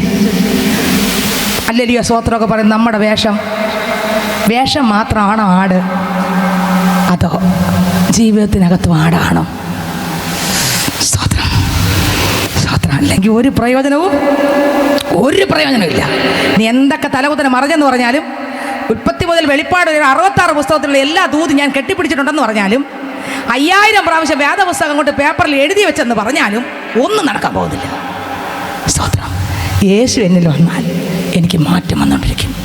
പുറമെ ഒരാടല്ല, അകത്തും ആട് എന്ന് പറഞ്ഞാൽ രഹസ്യങ്ങളില്ല, മറപ്പൊരുളില്ല, ഒളിച്ചു വയ്ക്കാനൊന്നും ഇല്ല. പരസ്യം പോലെ തന്നെ രഹസ്യവും ഒരറയും അടഞ്ഞിട്ടില്ല. ആൾക്കാരുടെ മുമ്പിലുള്ളതുപോലെ തന്നെയാണ് വീട്ടിൻ്റെ അകത്തും. നമ്മുടെ ജീവിതമോ ആടാണോ ചെന്നായാണോ, കള്ളമാണോ സത്യമാണോ? ഒന്ന് ചിന്തിച്ച് നോക്കിയേ. ക്രിസ്തുവിലായാൽ ഞാൻ പറഞ്ഞത് നടക്കും. ഹല്ലേലൂയ. വായിച്ചേ. അവർ ആടുകളുടെ വേഷം കൊണ്ട് നിങ്ങളുടെ അടുക്കൽ വരുന്നു, അകമേയോ കടിച്ചു കീറുന്ന ചെന്നായ്ക്കളാകുന്നു. അടുത്ത്, അവരുടെ ഫലങ്ങൾ നിങ്ങൾക്ക് അവരെ തിരിച്ചറിയാം. അവരുടെ ഫലത്താൽ നിങ്ങൾക്ക് അവരെ തിരിച്ചറിയാം. ഹല്ലേലൂയ. അവരുടെ ഫലത്താൽ നിങ്ങൾക്ക് തിരിച്ചറിയാം. അടുത്തവരെ ടക്കന വായിച്ച് പോയി. മുള്ളുകളിൽ നിന്ന് മുള്ളുകൾക്ക് മുന്തിരിപ്പഴവും ഞെരികളിൽ നിന്ന് അത്തിപ്പഴവും പറിക്കുമാറുണ്ടോ? ഉണ്ടോ?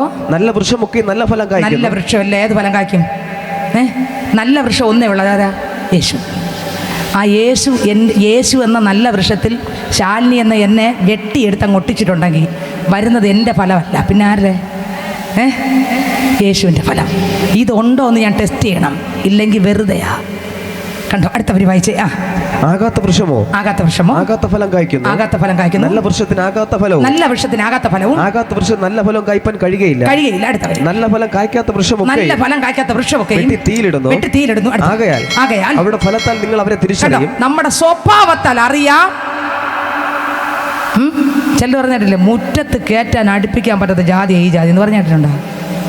അല്ലെങ്കിലും പ്രാർത്ഥനയെ കേട്ടാൽ ഭയങ്കര ഇതെന്ന് തോന്നുന്നു. പക്ഷെ മുറ്റത്തടുപ്പിക്കാൻ കാരണം എന്താണെന്നറിയാം? വേറെ ഒന്നുമല്ല, നമ്മൾ അംഗീകരിച്ചു കൊടുക്കൂല. നമ്മൾ താഴ്ന്നവരല്ല, നമ്മൾ ക്ഷമിക്കുന്നവരല്ല. അവർ പറയുന്നതിൻ്റെ അപ്പുറം പണ്ടത്തെക്കാളും അപ്പുറത്ത് നിൽക്കുന്ന അവർക്ക് അറിയാമെന്നുള്ളതുകൊണ്ട് അവർ പറഞ്ഞു പോയതാണ്.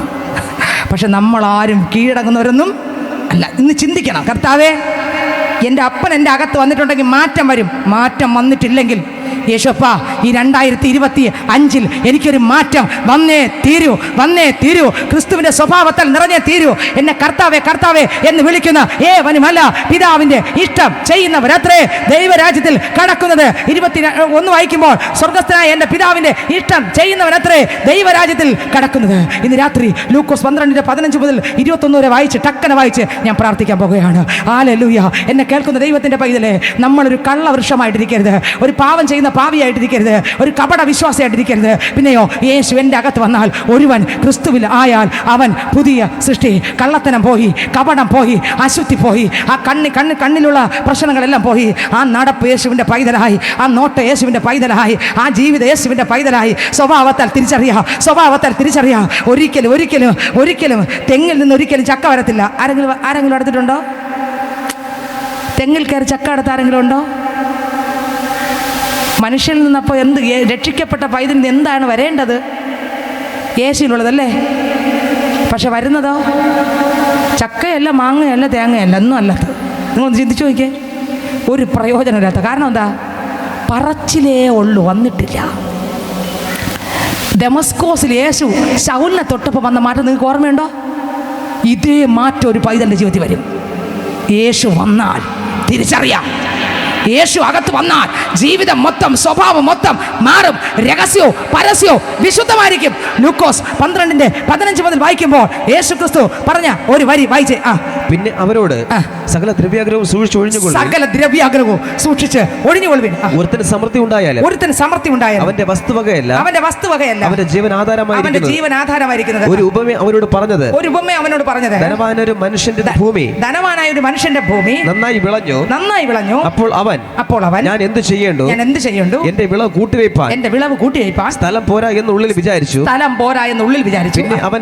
പിന്നെ അവൻ പറഞ്ഞത് ഞാനിത് ചെയ്യും. എന്റെ കളപ്പുരകളെ പൊളിച്ച് അധികം വലിയ പണിത് എന്റെ വിളവും വസ്തുവകയും എല്ലാം അതിൽ കൂട്ടിവെക്കും. എന്നിട്ട് എന്നോട് തന്നെ നിനക്ക് ഏറിയ ആണ്ടുകൾക്ക് മതിയായ അനവധി വസ്തുവക സ്വരൂപിച്ചു വച്ചിരിക്കുന്നു. ആശ്വസിക്കുക, തിന്നുക, കുടിക്കുക, ആനന്ദിക്കുക എന്ന് പറയും. ഈ ലോകത്തിൽ നമുക്ക് എല്ലാ നന്മകളും വേണം. നന്മകൾ ഉണ്ടെങ്കിൽ ആൾക്കാരുടെ മുമ്പിൽ വിലയും നിലയും ഉണ്ടോ ഇല്ലേ? സത്യസന്ധമായിട്ട് പറ. വിലയും നിലയും, നിങ്ങളെ ബന്ധുക്കളെ വീട്ടിൽ പോവുകയാണ്, എല്ലാം നല്ല രീതിയിൽ നിങ്ങൾ ജീവിക്കുന്ന ആളാണ്, എല്ലാ നിലവാരത്തിലും ബഹു സമ്പത്താണ്. നിങ്ങൾ കല്യാണ വീട്ടിൽ പോകുമ്പോൾ എല്ലാവരും വന്ന് ഓടി വന്ന് ചിരിച്ച് സംസാരിച്ച് കൈയൊക്കെ തരുമോ, അതോ പതുക്കെ ഇങ്ങനെ അങ്ങ് തിരിഞ്ഞു പോകുമോ? ഒന്നുമില്ലെങ്കിലോ അല്ലേ? ബഹുമാനം കിട്ടുന്ന എവിടെയാ? ഇതൊക്കെ ഉള്ളപ്പോൾ. പക്ഷെ കർത്താവ് ബഹുമാനിക്കുമോ? ഇല്ല. വായിച്ചേ, അതിലുണ്ട്. ദൈവമോ അവൻ പറഞ്ഞു അവന് ബഹുസമ്പത്ത്. പക്ഷെ ദൈവം പറഞ്ഞ എന്താ നോക്കിയേ, വായിച്ചേ. അവനോട് അതാണ് പറഞ്ഞത്, എൻ്റെ കർത്താവിൻ്റെ ചിന്തയല്ല നമ്മുടെ ചിന്തയല്ല ദൈവത്തിൻ്റെ. ആകാശവും ഭൂമി അകന്നിരിക്കുന്നത് പോലെയാണ് നമ്മുടെ ചിന്തയും ആരുടെ ചിന്തയും. വായിച്ചേ. ദൈവമോ അവനോട് മൂടാ ഈ രാത്രി നിന്റെ പ്രാണൻ നിന്നോട് ചോദിക്കും. പിന്നെ നീ ഒരുക്കി വെച്ചത് ആർക്കാകും എന്ന് പറഞ്ഞു. അടുത്ത വരി ദൈവവിഷയമായി സമ്പന്നനാകാതെ തനിക്ക് തന്നെ നിക്ഷേപിക്കുന്നവന്റെ കാര്യം ഇങ്ങനെയാകുന്നു. ഇന്ന് രാത്രി ഞാൻ വിളിച്ചു പറയട്ടെ, സ്നേഹിത സഹോദര സഹോദരി, യേശു മനുഷ്യനായി വന്നത് പാവിയെ രക്ഷിക്കാൻ അത്രേ. സ്വത്രം പിശാചിന്റെ പ്രവൃത്തികൾ അഴിക്കാൻ അത്രേ. ഒരുവൻ ക്രിസ്തുവിലായാൽ അവൻ പുതിയ സൃഷ്ടി. സ്വത്രം മൂടാ, ഇന്ന് രാത്രി നിന്റെ ആത്മാവിനെ നിന്നോട് ചോദിച്ചാൽ നീ ഒരുക്കി വെച്ചത് ആർക്കാകും? എല്ലാമുണ്ട്, പേരുണ്ട്, പ്രശസ്തിയുണ്ട്, അറിവുണ്ട്, ജ്ഞാനമുണ്ട്, പഠിത്തമുണ്ട്, സകലയിടത്തും പേരുണ്ട്, അറിവും ജ്ഞാനമുണ്ട്. താങ്കളുടെ അകത്ത് യേശു വന്നിട്ടുണ്ടോ? സ്വഭാവത്തിനകത്ത് മാറ്റം വന്നിട്ടുണ്ടോ?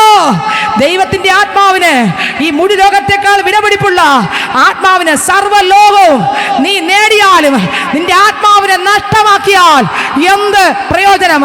അപ്പോസ്തല പ്രവൃത്തി 4:12 മറ്റൊരുവൻ രക്ഷയില്ല, ഞാൻ രക്ഷിക്കപ്പെടുവാൻ ആകാശത്തിന്റെ കീഴിൽ മനുഷ്യരുടെ ഇടയിൽ നൽകപ്പെട്ട ഏക നാമം യേശു നാമം. യേശു പാപികളെ രക്ഷിക്കാൻ വന്നു. ഇന്ന് രാത്രി ശമരിയ സ്ത്രീക്കായി കാത്തു നിന്ന യേശു ഈ ദേശത്ത് വന്നിട്ടുണ്ട്. ഒരിക്കൽ ഒരു കൺവെൻഷൻ ഗ്രൗണ്ടിൽ ഒരു ദൈവദാസൻ പ്രസംഗിച്ചുകൊണ്ട് നിൽക്കുകയാണ്. അവിടെ സ്വത്രം, എൻ്റെ ഓർമ്മ ശരിയെങ്കിൽ 7ാമത്തെ ആളിനെ കൊല്ലാൻ വേണ്ടി, ഈ ദൈവദാസനെ കൊല്ലാൻ വേണ്ടി പൈസയും വാങ്ങി സ്വത്രം കൊല്ലാൻ വേണ്ടിയുള്ള ഉപകരണങ്ങളുമായി ആ കൺവെൻഷന് ഒരുപാട് ആൾക്കാർ നിറഞ്ഞിരിക്കുകയാണ്. കൺവെൻഷന്റെ ബാക്കിൽ വന്ന് മറ്റേ മനുഷ്യൻ പൈസയും പാക്കറ്റ് വെച്ച് താൻ കൊല്ലാൻ വേണ്ടിയുള്ള എല്ലാ കാര്യങ്ങളും ഒരുക്കി വന്ന് ബാക്കിൽ നിൽക്കുമ്പോൾ ആ ദൈവ മനുഷ്യൻ സ്റ്റേജിൽ നിന്ന് പ്രസംഗിച്ചുകൊണ്ട് നിൽക്കുകയാണ്. പ്രസംഗിച്ചത് ഇങ്ങനെയാണ്: യേശു നിന്റെ പാപത്തെ ക്ഷമിക്കാൻ മതിയായവന്, യേശുവിന്റെ രക്തം നിന്റെ സകല പാവം പോക്കും.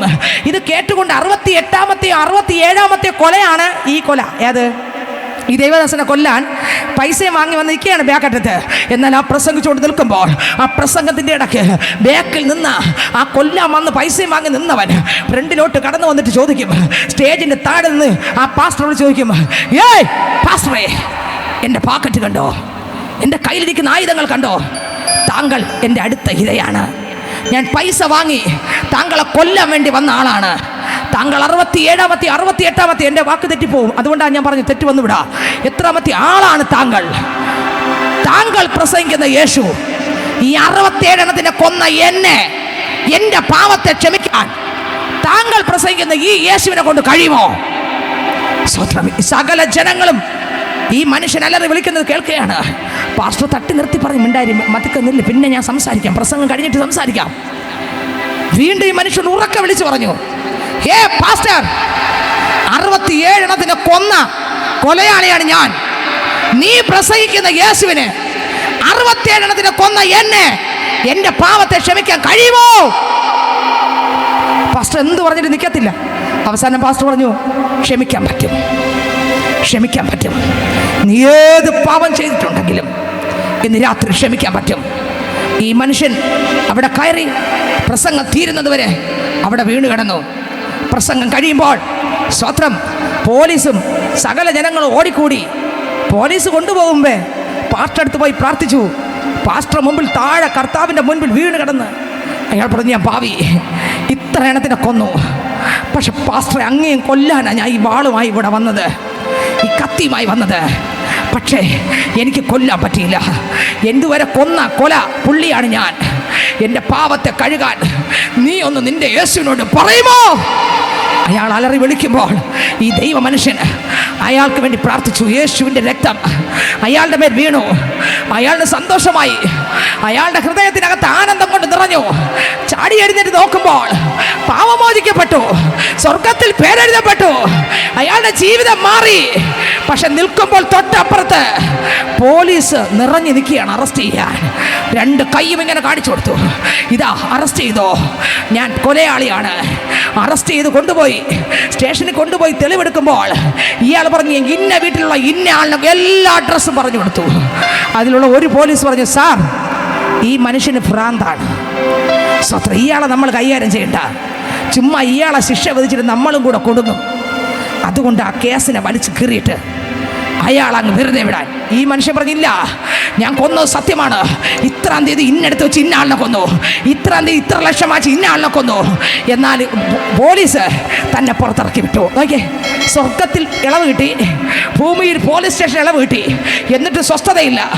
ആരെയൊക്കെ കൊന്നുവോ, കൊന്ന വീടുകളിൽ ഓടിക്കയറി ചെന്ന് പറഞ്ഞു, നിങ്ങളുടെ മകനെ കൊന്നത് ഞാനാണ്, നിങ്ങളുടെ ഇന്ന ആളിനെ കൊന്നത് ഞാനാണ്.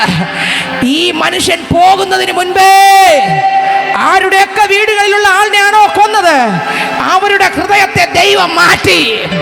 സെക്കൻഡുകൾ കൊണ്ട് ഹൃദയം മാറ്റി. ഈ മനുഷ്യൻ പറഞ്ഞു, എന്നെ കൊന്നോ, എന്നെ നിങ്ങൾ ശിക്ഷിച്ചോ, എന്തോ ചെയ്തോ, പക്ഷേ ഞാനാണ് കൊന്നത്. എന്നാൽ ആ വീട്ടുകാർ മുഴുവൻ ഒരേ സ്വരത്തിൽ പറഞ്ഞു, ഞങ്ങൾക്ക് നിന്നോട് വിരോധമില്ല. ഇന്ന് രാത്രി എൻ്റെ മാന്യ ശ്രോതാവേ, ഈ യേശു നിന്നെ രക്ഷിക്കുന്ന യേശുവാണ്.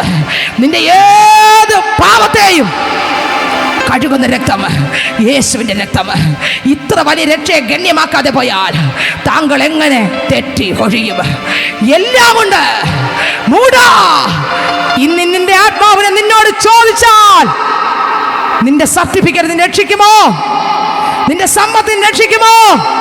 നിന്റെ കൂട്ടുകാർ, നിന്റെ വീട്ടുകാർ, നിന്റെ നാട്ടുകാർ, നിന്റെ പ്രിയപ്പെട്ടവർ നിന്നെ രക്ഷിക്കുമോ?